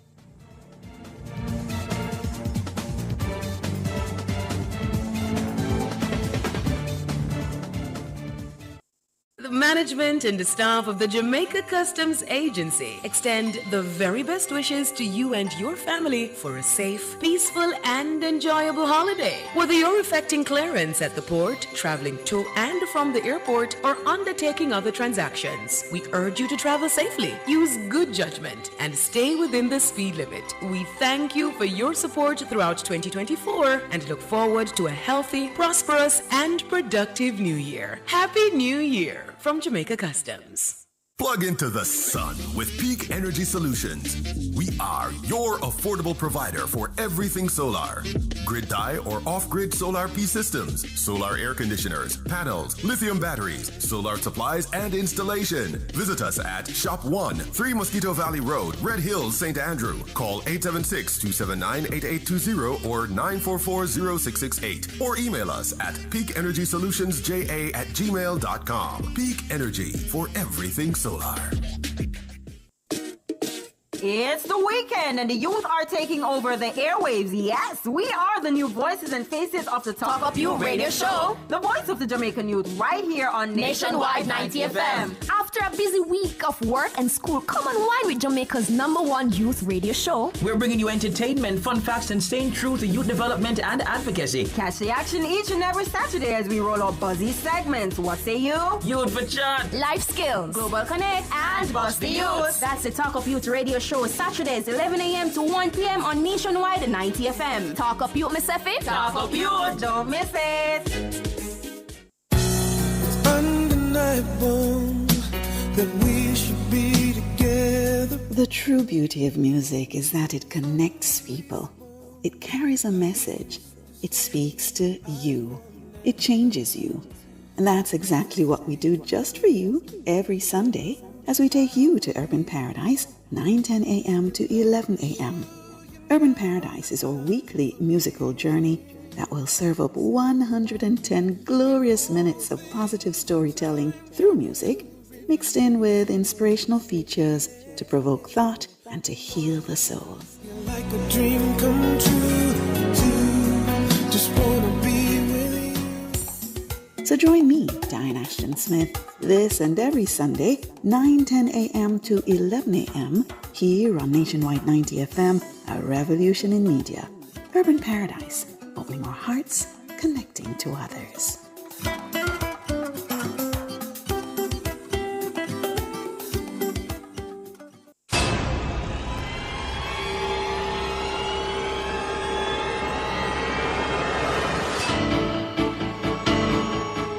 If it's in the public's interest, it's the nation's business during Nationwide at 5. The nation's business is...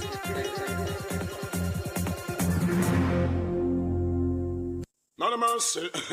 This one is very classic, dedicated to all the schoolers who are taking beats. If you've ever struggled to pass an exam, then you'll know that students today are under great pressure to get good grades and secure qualification needed to move on to higher education. The problem is that too many students are struggling alone and could really benefit from connecting with hardworking teachers and other bright students in other parts of the country and the region.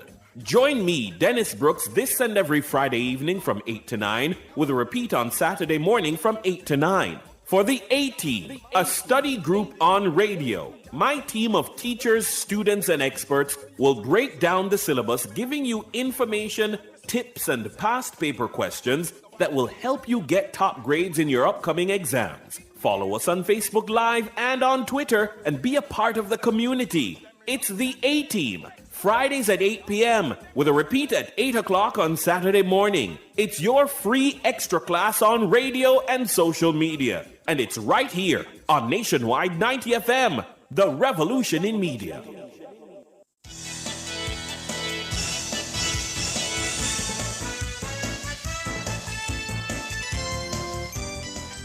Good evening, good evening. Thank you so much for staying with us. And if you're just joining us, hello to you. It's Nationwide at 5. It's time for the nation's business. I'm Ricardo Brooks. And my name is Sanjay Lewis.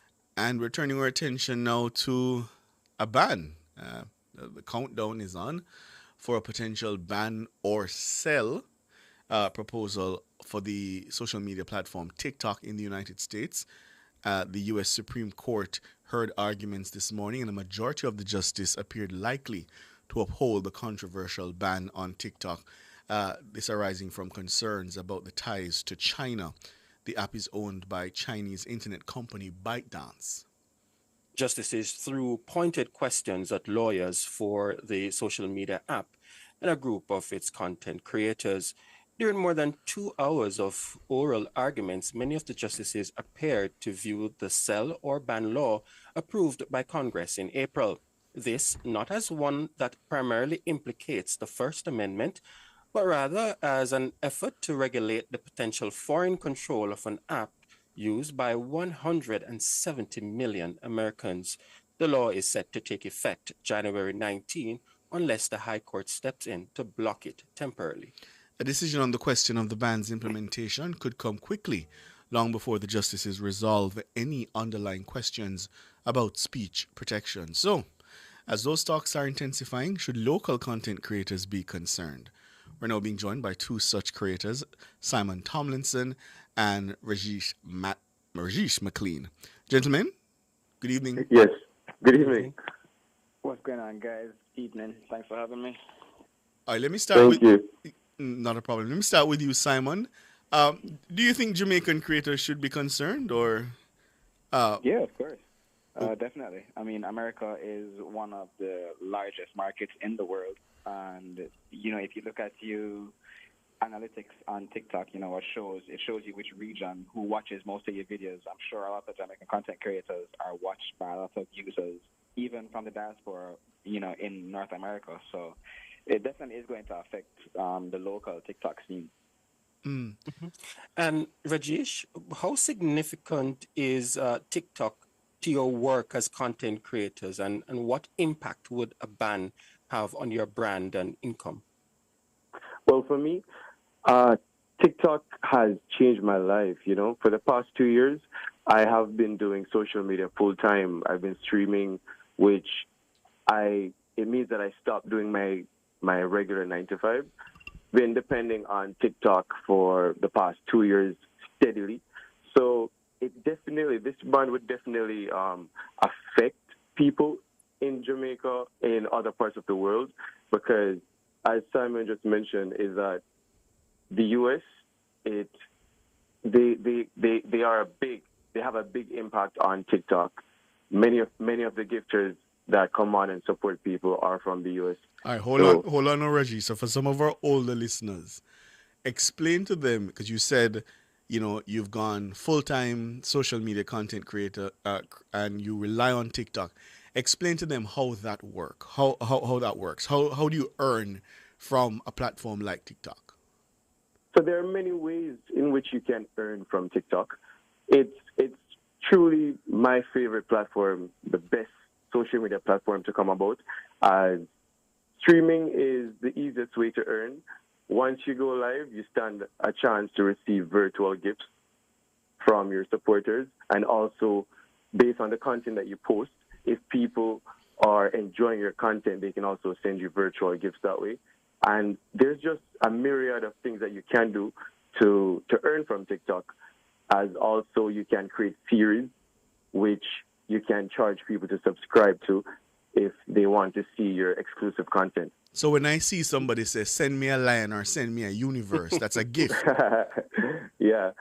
So a lion or a universe on TikTok are among two of the biggest gifts on TikTok. When you get that, you really have to scream and jump and act crazy, because it's a big gift. And it means that people really love you when they send you that. So there's a US dollar amount attached to the gift? Yes, there is. And Simon, is it that those individuals on TikTok, are they following this court case? And what has the sentiments been generally among the content creators? I mean, on TikTok, people are typically pretty jovial. Everybody's very happy and, they just kind of run with whatever the trend is, and it's pretty much off the fly. So the response on TikTok that I've seen, at least, is that most people are just like, well, if it's getting banned, then I'll post all my videos from now, just to get a little last lick in, just to stir the pot a little bit more. So people are pretty happy-go-lucky about it from what I've seen. But, of course, it's going to have a bigger impact when it actually happens. And when I hear Rajesh talk about leaving 9 to 5, full-time job, to make content creation a job, Simon, I know a lot of young people, Gen Z in particular, they don't want to be tied down to necessarily the office work, and so they may be thinking that may be an avenue. How easy is it to, let's say, take off on a platform like TikTok such that you can leave your job and make that your full source of employment? Well, the beautiful thing about social media is that literally any ticket can catch. You don't know what's going to happen. You can post one video that you think is the best video of your life, and it gets 5 views. And you can post a video that you exactly, and your life can change overnight. So it can be very easy and it can be very hard. But I mean, if given the current landscape of social media, if a child were to say, hey, I want to do social media, you can't discourage them at this point, because it is viable, it is possible. It's just, finding whatever works best and then running with it. But that sounds like you're rolling the dice, though, Simon. Somebody like me who's so risk-averse. I need to see the paycheck on the 25th. That sounds like you're rolling the dice in terms of whether it will be successful. Hey, nothing in life is a guarantee. You roll the dice at everything. You roll the dice if you want to be a doctor. You roll the dice if you want to be an athlete. So it's just whatever suits you and whatever works for you and whatever works with the time that you're in. I mean, rolling the dice is the same way you get into, I don't know, a high school. You go to a campion. You might get just higher on one test than one person, and you go into campaign, and you got a little bit lower, and you gone somewhere else. So everything is a roll of the dice, you know. It's just if it works, it works, and if social media works, believe me, it works. Yeah. And Rajesh, let's say that this ban come into effect. Do you think that as content creators, you'll still be able to make the money that you're making on TikTok, or is it that you're going to have to move your business somewhere else? I think some people might be able to survive, as though the U.S. contributes greatly. We do have supporters from the U.K., you know, and the European side of the world, which also contributes greatly to TikTok. So I wouldn't say we'll be making the same, but we can still earn an income from TikTok. But many people, some more than the others, might be affected, as some people mainly have U.S. supporters. Isn't there the risk or the fear of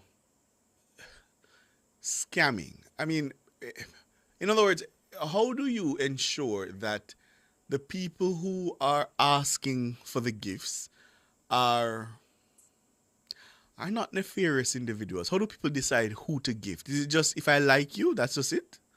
Really, really and truly, it's really who you want to support. So the viewer has the option to send whoever and whatever they want to send. So it's pretty hard to get scammed on a platform like that, because you're not being forced. You're doing it willingly. And this income, and you might not want to answer this, so if you don't want to answer it, I'll understand. And this income is tax-free, yes? No, it's not. It's not tax-free. TikTok takes 50% of whatever we earn on there. Okay. So so obviously there are other social media platforms. The Instagrams of the world still exist. X. People still use Facebook? Yeah, I think so. Facebook. What's that? What's Facebook? It's for the older folks who I wonder if Ricardo is dating himself. Snapchat, YouTube, etc. I think those still exist. So if it is that the ban, takes effect on the 19th, are the earning potential, is there any potential on those sites as strong as what you found on TikTok? Because I know, for example, Simon does a lot of YouTube content. I watch a lot of that. So though I'm joking about Facebook, Facebook is actually the highest paid when it comes on to creating content. So Facebook is going to be where it's at, and YouTube, if people are affected greatly by this ban. Simon, how do you see it? And of course, there is a new platform. Oh, sorry. No, go ahead. Which new platform? I want to know as well. So there's a new platform that majority or all the major streamers are now flocking to. It's called Favorited. Oh. So Favorited is very similar to TikTok, and they do take less, they tax your money less. So I think that's where most people would be headed to as well. Didn't you know about Favorited? Didn't know she claims that she a Gen Z and she don't know Favorited. But I think so. The difference in tax is TikTok takes 50%. Wow. While Favorited only takes 30%. So it's a major difference.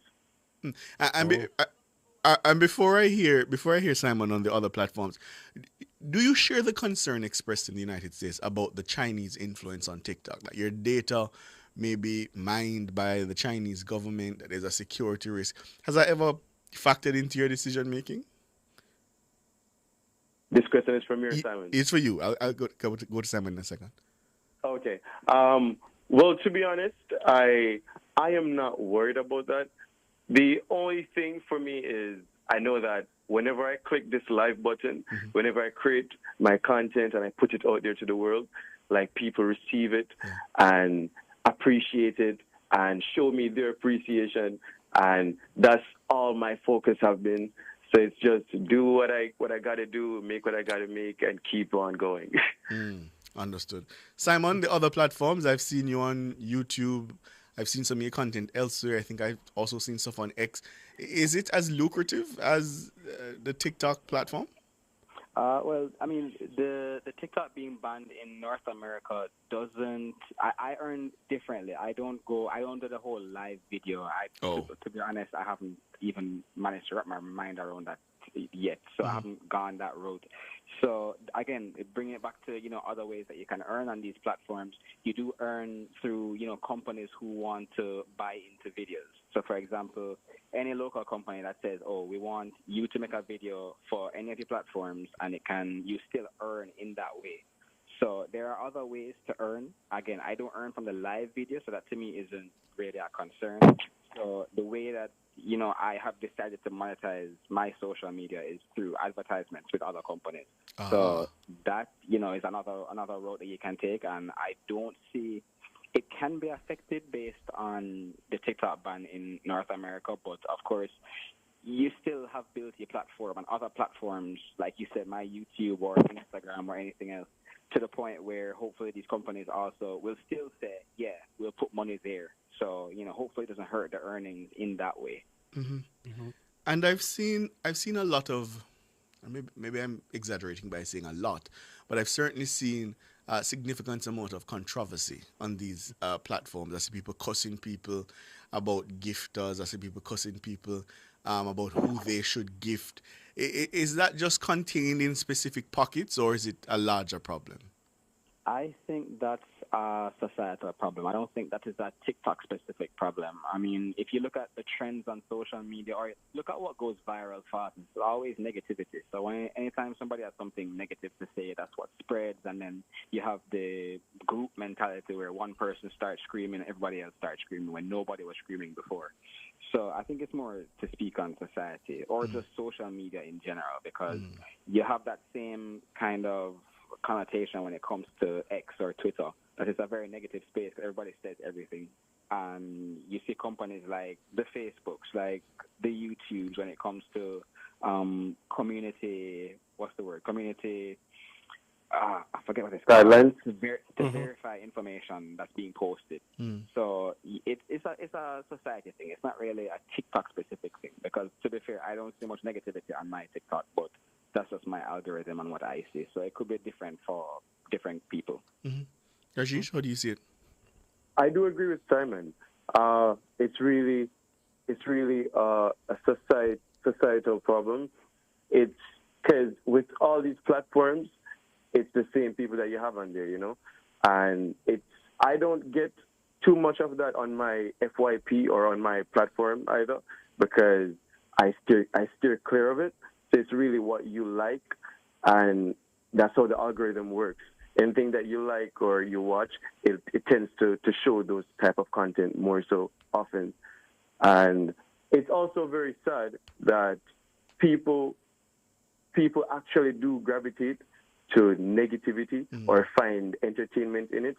So oftentimes you have people engaging into the whole cussing that you mentioned earlier, just because when they do start doing that, they gain traction from it. Well, isn't that the case? At the end of the day, Rajesh, you do it to gain the traction, get more followers, and ultimately make more money. Yes, people do that. But however, I've steered clear from it, because in this world of social media, you have to kind of like stay true to yourself. You have to stay true to yourself. And when you start doing things that you don't want to do, but you're doing it solely to make more money or gain views, it feels a little bit like you're selling a part of your soul. So I stay true to myself 100%, and that works for me. Yeah. And Simon, on that point about selling a part of your soul, because, I mean, I'm in traditional media, and sometimes the kind of attention and exposure that it brings causes me serious anxiety. Those of you who sort of, my word now, live in front of the camera, does that ever affect mental health? Do you ever have to create barriers in terms of how you interact and engage, where people can just say whatever and think they have access to you in that kind of way all the time? It definitely can. You do have cases where, again, because like you say, we do virtually live in front of the camera, or at least that's how it seems from everybody else's perspective, that it gives people people a sense of familiarity with you, which can be either good or bad. And like you say, if you put the negativity out, that's who you end up becoming, and that's the kind of community you end up building on social media. So staying clear of it is exactly what I do as well.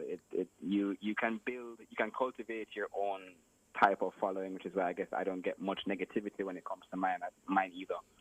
So it just depends on what you put out there, and then nothing really, hurts if you're just friendly with people in general. So for the people who, they watch your videos, they watch your content, and you have built a sense of familiarity, at least from their perspective, because that's how you get them to continue watching and supporting you. Nothing beats just, saying hi if somebody says hi, or taking a picture if somebody wants to take a picture. It's just spreading the positivity is a lot easier than living in the negativity. Yeah, makes sense. Rajesh, I understand you have an alter ego called Isaac. That's what my producer tells me. Yes. So earlier Simon mentioned that sometimes the things that when you're constantly trying, like, to find what works for you, and you might be creating these videos or content that you believe this is it, this is what's going to give me my breakthrough, but sometimes it's the things that you least expect to work are the things that actually does take off. And that's what happened with my alter ego, Isaac. So can we meet Isaac? Welcome. My name is Isaac. Get that bag. Thank you for having me. Oh. Glitch. Oh, so Isaac is a robot. Isaac is a NPC, yes. Interesting. Snatch. Got someone's wig who's listening to this interview. All right, Isaac. Gentlemen, thank you so much for your time. Really appreciate it, and all the best. Thank you. Thank you so much. And also, before I go, I have to let people know I do music as well. I'm a recording artist. So y'all have to go and check out my music on YouTube at Rajesh McLean Music or King Rajesh. Dana, we're going to have to charge either Isaac or Rajesh for that ad. Simon Tomlinson and Rajesh McLean, thank you so much for your time. I appreciate it, gents. All right, thank you. Have a good one. Have a good one. Have a good one.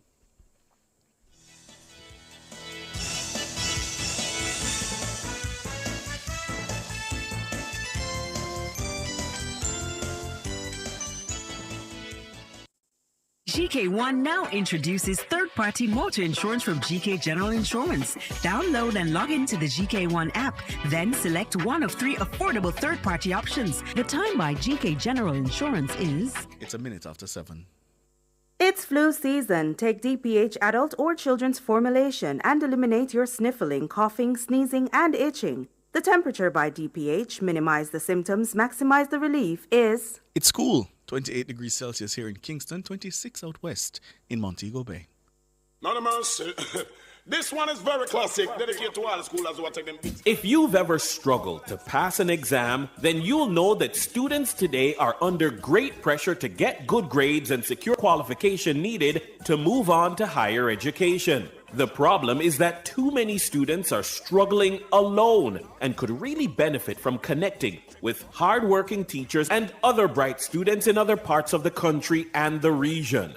Join me, Dennis Brooks, this and every Friday evening from 8 to 9, with a repeat on Saturday morning from 8 to 9. For the A-Team, a study group on radio, my team of teachers, students, and experts will break down the syllabus, giving you information, tips, and past paper questions that will help you get top grades in your upcoming exams. Follow us on Facebook Live and on Twitter and be a part of the community. It's the A-Team, Fridays at 8 p.m. with a repeat at 8 o'clock on Saturday morning. It's your free extra class on radio and social media. And it's right here on Nationwide 90 FM, the revolution in media.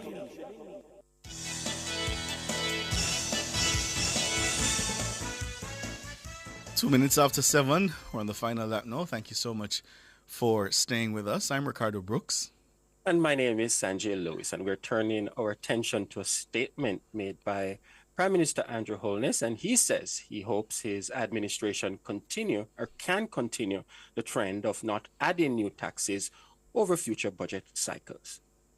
Recently, we have seen some conversations about taxation. And I think I will use this opportunity to just say a few words about taxation. This administration has been very frugal with your taxes, meaning that we have sought to make the most out of the taxes that you have paid without asking you to pay more.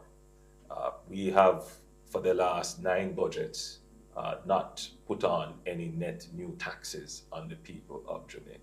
And we hope to be able to continue to do this. So then, how are we able to increase the budget each year if we're not putting on new taxes? Well, most of the increase comes from an expansion of the economy, an increase in the size of the economy and doing more business, which generates more revenues. And that is not an easy thing to do, because the continued expansion of the economy depends on how well it can respond to shocks. So there are some shocks for which we have no control over. For example, when we are hit by a hurricane, as we were hit by Hurricane Beryl, which affected tourism, it affected construction, it affected retail, it affected all aspects of the society, and that would have contributed to a reduction in output, particularly agriculture was impacted, so there was a reduction in agriculture. So the strategy of this government, we definitely don't want to place any more burden on the average citizen with more taxes. So we have announced the pivot, the shift to focusing on productivity, meaning increasing the productive base and the rate at which we produce in the economy, because that is really the secret, and that is really the most difficult thing to do in any economy. That question of how do we get everybody to produce more? And that's a conversation that has not been had in Jamaica, certainly not for the last 40 years.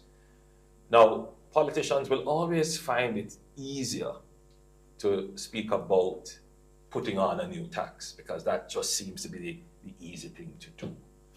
But it is rare that they would want to focus on dealing with the difficult things, like improving the quality of education, improving the quality of healthcare, which improves the productivity of the individual.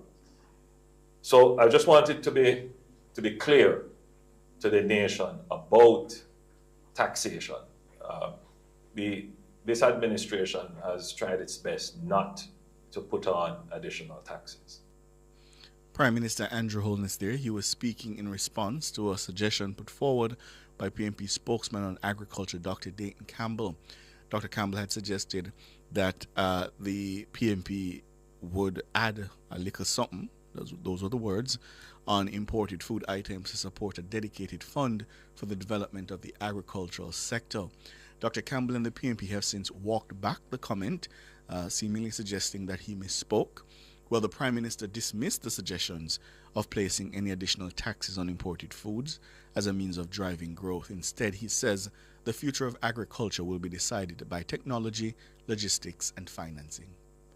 There are those who feel that you can use taxation as a means of spurring or achieving a certain economic objective, such as putting on a tax on imported food items, for example.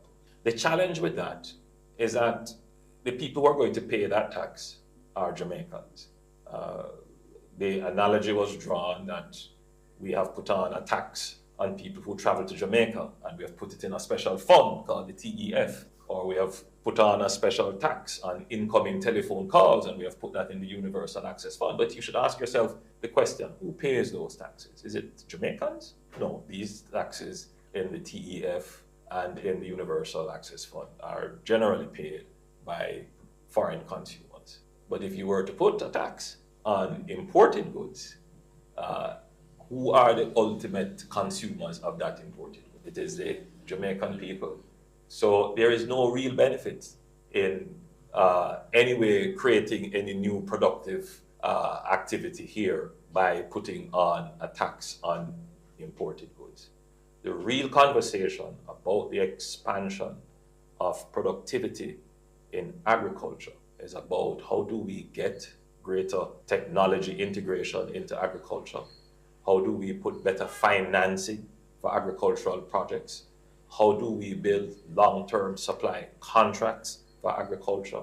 How do we support agriculture with storage so that in times of much or in times of plenty, there is stable output? And the big one, which I think is the one that will really transform agriculture, is how do we make our lands that are arable, that is lands that are suitable for agriculture, how do we make them irrigable, which is how do we bring water to these lands? And we have two major projects that we are doing now to bring irrigation to almost 10,000 acres of agricultural lands. One project is the Pedro Plain project, which we have been speaking about as a country for over 50 years. This administration is doing it. The Pedro Plain project is on its way.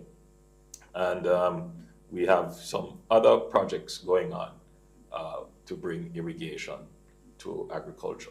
So the secret to growing the economy, to expanding revenues, to providing these kinds of social provisions in terms of social housing, it is not in more taxes, but in increasing productivity, innovation, the integration of technology, and just ensuring that we have a peaceful, productive, innovative society.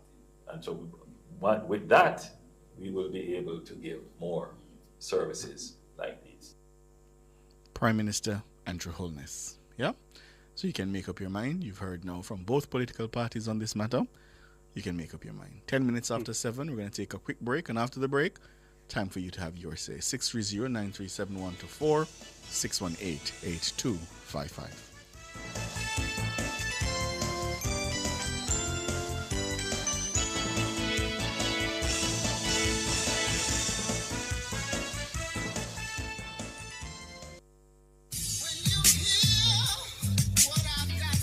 Public opinion. Stop this foolish about this GLP and PMP business. We are a Jamaican. Different people. It's not a matter of a JLP or a PMP. I think it's more like where it is that you think you're comfortable, what support you can afford to make the country better. Different views. Most entertainers, they're not amenable to management, so the only thing that can ultimately structure them is the court and the prison.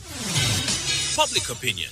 The voice of the people at 6:25 p.m. weekdays during Nationwide at 5. Tune into Nationwide at 6:25 p.m. for Public Opinion, where the people's views matter. Public Opinion is brought to you by Cleasing Industrial Supplies Limited, Industrial Automation and Control Solutions. Are you ready for it? Revo. Coming soon. Come into the parlor, there's a welcome there for you. Welcome to the Mayor's Parlor with Desmond McKenzie. From 1 to 6 p.m. every Sunday, you'll now get more of your favorite vintage music. Put your head on my shoulder. Nationwide 90 FM will transform your Sunday into a musical time machine that will take you way back. Come on, let's go back in time. This magic moment.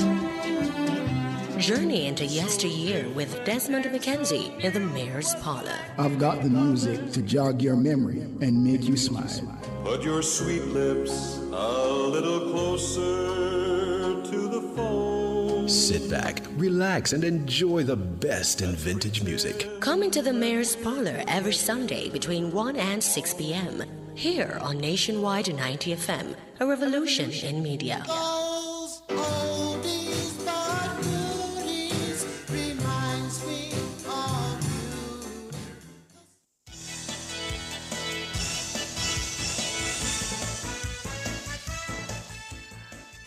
Thank you so much for staying with us here on Nationwide at 5. We're taking your calls now. Sam, you're first. Good evening. Good evening, Hi, Sam. Good evening. Hi, good evening, Ricardo and Sanjay. Good evening. Are you guys hearing me? Yes, good evening, Yes, Sam. we're hearing you, Sam. Yes, I am calling just to find out, not necessarily find out, just to comment on the recent thing that they were talking about in the politics, where the importations of goods. I think the putting tax on the importations of goods is going to be a detrimental effect for the economy, because as you guys rightly said some time ago, I think it was yesterday. I think it was what's his name? George said it this morning about it's gonna cause an effect in terms of our relationship with international trade. And I think that's gonna be a problem. So for me, I think the best thing to do is to use advanced technology, better use of land to increase our productivity, so Jamaica can grow better in the agricultural sector. What say you guys? Yeah, I don't disagree. Okay, and one other point, I think this year is going to be very hot in terms of the election cycle, and I just hope, when I say hot, I mean political persons everybody will have something to say. And Absolutely. I just hope good sense will prevail, because for me, I think the average Jamaican don't vote on issues. I think the average Jamaican vote more on a party line, and the persons who vote on issues are not necessarily coming out to the poll, as you can see in 2020, where you see we had a record low voters turnout. I'm not sure if it was COVID was a factor, could be, but let's hope that this year coming around, the numbers will come up significantly, and then we'll have a very good contest, and let's see who wins. Well, I wish for that, but we already see that the silly season have already begun. But we hope that at least both sides can hold it together and be civil. Yeah, I hope so. I think this budget cycle is going to play a critical role in what people vote for, because if issues are addressed in this budget cycle, I think people will have either they stay or have a change of heart. So I think that's going to be a critical factor, and the response from the opposition also would be critical. And I'm just anticipating it, and I just wanted to come to see what will happen. I think all of us, my brother, we want to see what will happen.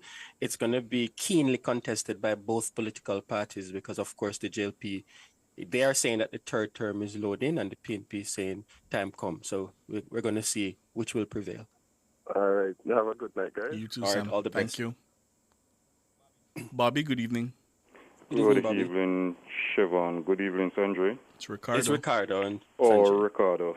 Good evening. Good evening. Yes. I just want to commend my good friend who control Cliff Hughes online today, Tyrone. Trust me, Tyrone a handling bang to the man. When I hear he deal with the matter, what Dayton Campbell had said on the political platform, and how Mark Golding is trying to cover it up just to show a hole over the eyes of the Jamaican people. You see, what we have to really look on, and I want to say this to the Jamaican people, for 8 years under this Holness administration, there's no new taxes. And this administration recently gave back thousands of Jamaican $20,000 reverse tax in their pocket. He also gave them back their income tax according to the promise made in the 2016 general election. And there is a number of stuff that this Holness administration have done for Jamaica. And when we hear Dayton Campbell come out on the political platform the other day and talk about if his government is if his party should form the next government, this new tax is what they would impose and import, and also agriculture stuff coming in the island. This will be a burden. Well, on the Bobby, Jamaican remember, people. he came on and clarified that it's not a tax on the people. He did say that yesterday. As to whether you accept the position, that's a different conversation. But remember, he came on yesterday to say that's not so. Sandre, hold on. I am a politician from 2007. But I until just now. putting forward what Dr. Campbell said yesterday. Remember, I said the final thing, it's really up to you to decide. Sandre, Yes. it is the political season now. Yes. And you see, when some of these politicians slip up, because them know say election soon draw near, them step back, right? And I try to retract whatsoever they are saying. Jamaicans, they are no fools. So I want to say to both him and Mark Golden, say, look here, man, Tom drunk, but Tom no fool, right? And I just want to point out this to the Jamaican people. Said, look here, remember 18 and a half years we paid with taxes from Papa Tax under the previous administration. And under this administration, there's no new taxes, and you get back everything. So when the next general election comes and you go to the polls, remember that this Prime Minister, by the name of Dr. Andrew Michael Holness, is the only Prime Minister that look on the finances of the Jamaican people, and he imposed no new taxes. You look and see this the Spark program. You see which constituency he roll it out in first.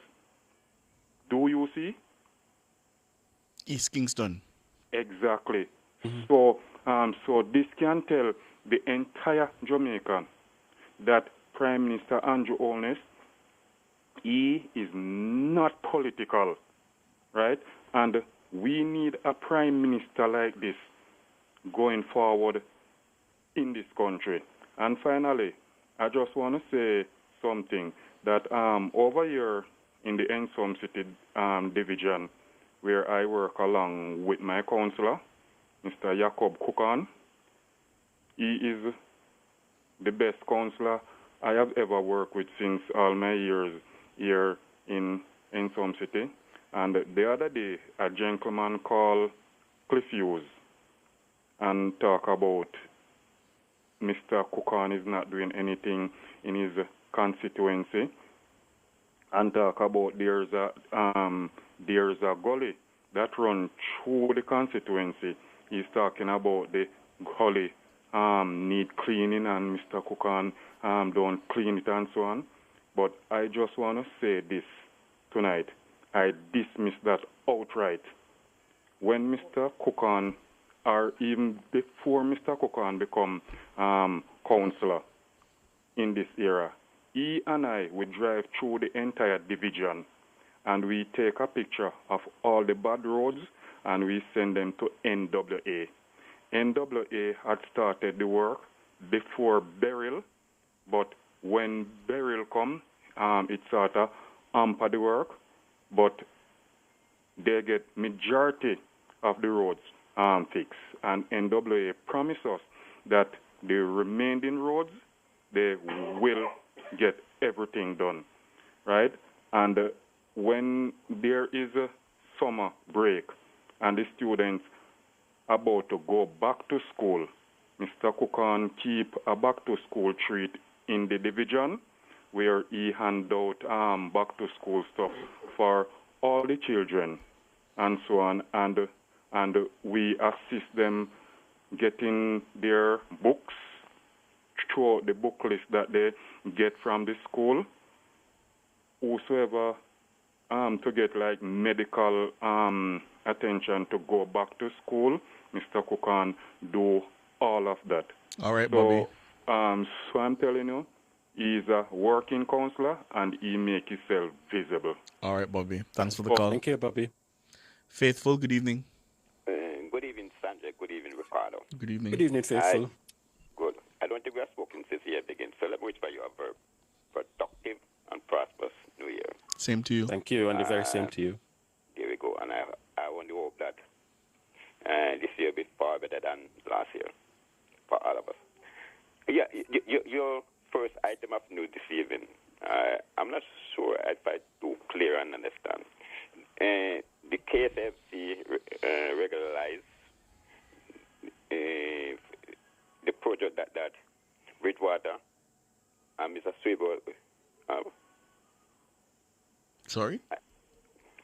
What did the KSMC say this evening?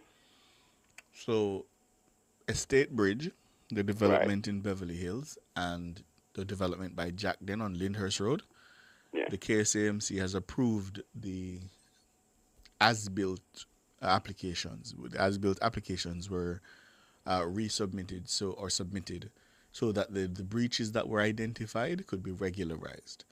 So the KSAMC has approved the regularization. Two things.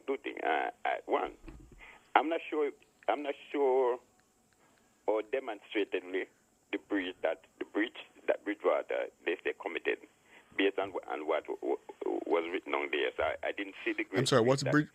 What would you call it? Estate Bridge. Oh, Estate Bridge. Okay. Yes. Mm-hmm. Demonstratively, God, I think the IC say they build 4-bedroom house, but based on what I heard, it was that demonstrated to me that it was 4-bedroom house. No. The as-built application came from Estate Bridge. Estate Bridge applied to regularize what was there, so they accepted. Right. That there was an infraction. Them did do such thing. Yes. But I find it very curious that because Jack them have been investigated by about 3 bodies of investigators. I find it cruel. I don't know if it's me alone see it this way. I find it very good that they want to regularize it now. I mean, it's pretty standard, It's pretty standard. It happens all the time. When there's a breach, you apply for the as-built because you're proving it as-built and not necessarily on the original application that you made, and then they'd approve it well, in most cases they approve it because the alternative would be to stop it or to bulldoze it down. And I think you've only seen that once. Right. Mm-hmm. Yeah, but what is trouble is the timing. What about the timing? How long did the Bridgewater seek for approval? Estate Bridge. You keep saying Bridgewater. Estate. How long did it? They sought approval last year, late last year. Yes, I think it was the same day, if I recall correctly, the same day that the report was tabled in the Parliament is when they sought the approval. That's the then sought approval. Mm-hmm.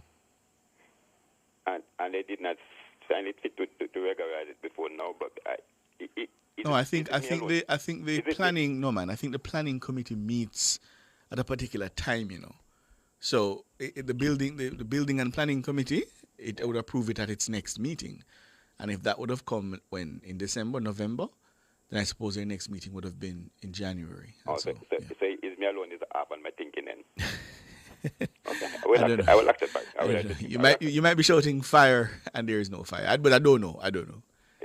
Mm-hmm. I hope I'm not up on my thinking. Because, I hope so. Because when Nation break the news about Jack them and the building and the bridge, yes, I did not hear. I hear an ex-journalist and an ex-station was encouraging the Australia to sue you guys. Oh? Yeah. And you were saying that. Who was it? Well, I don't even want to know. Okay. A journalist, you say? Yes. You must be careful how you use that word. A talk show. A talk shows. Okay. A talk shows. What talk show was that? Eh? What talk show was that? You sure I'm calling it? Yeah. I read that. Oh, I see. Okay. I can't tell her if it's so true. All right, tell Dana for me. Okay. That's something. And you was going as far to say, when you guys wrote the story, you was going as far to say, well, he could detect that nothing of the sort what you guys said. You see how soon you guys drop it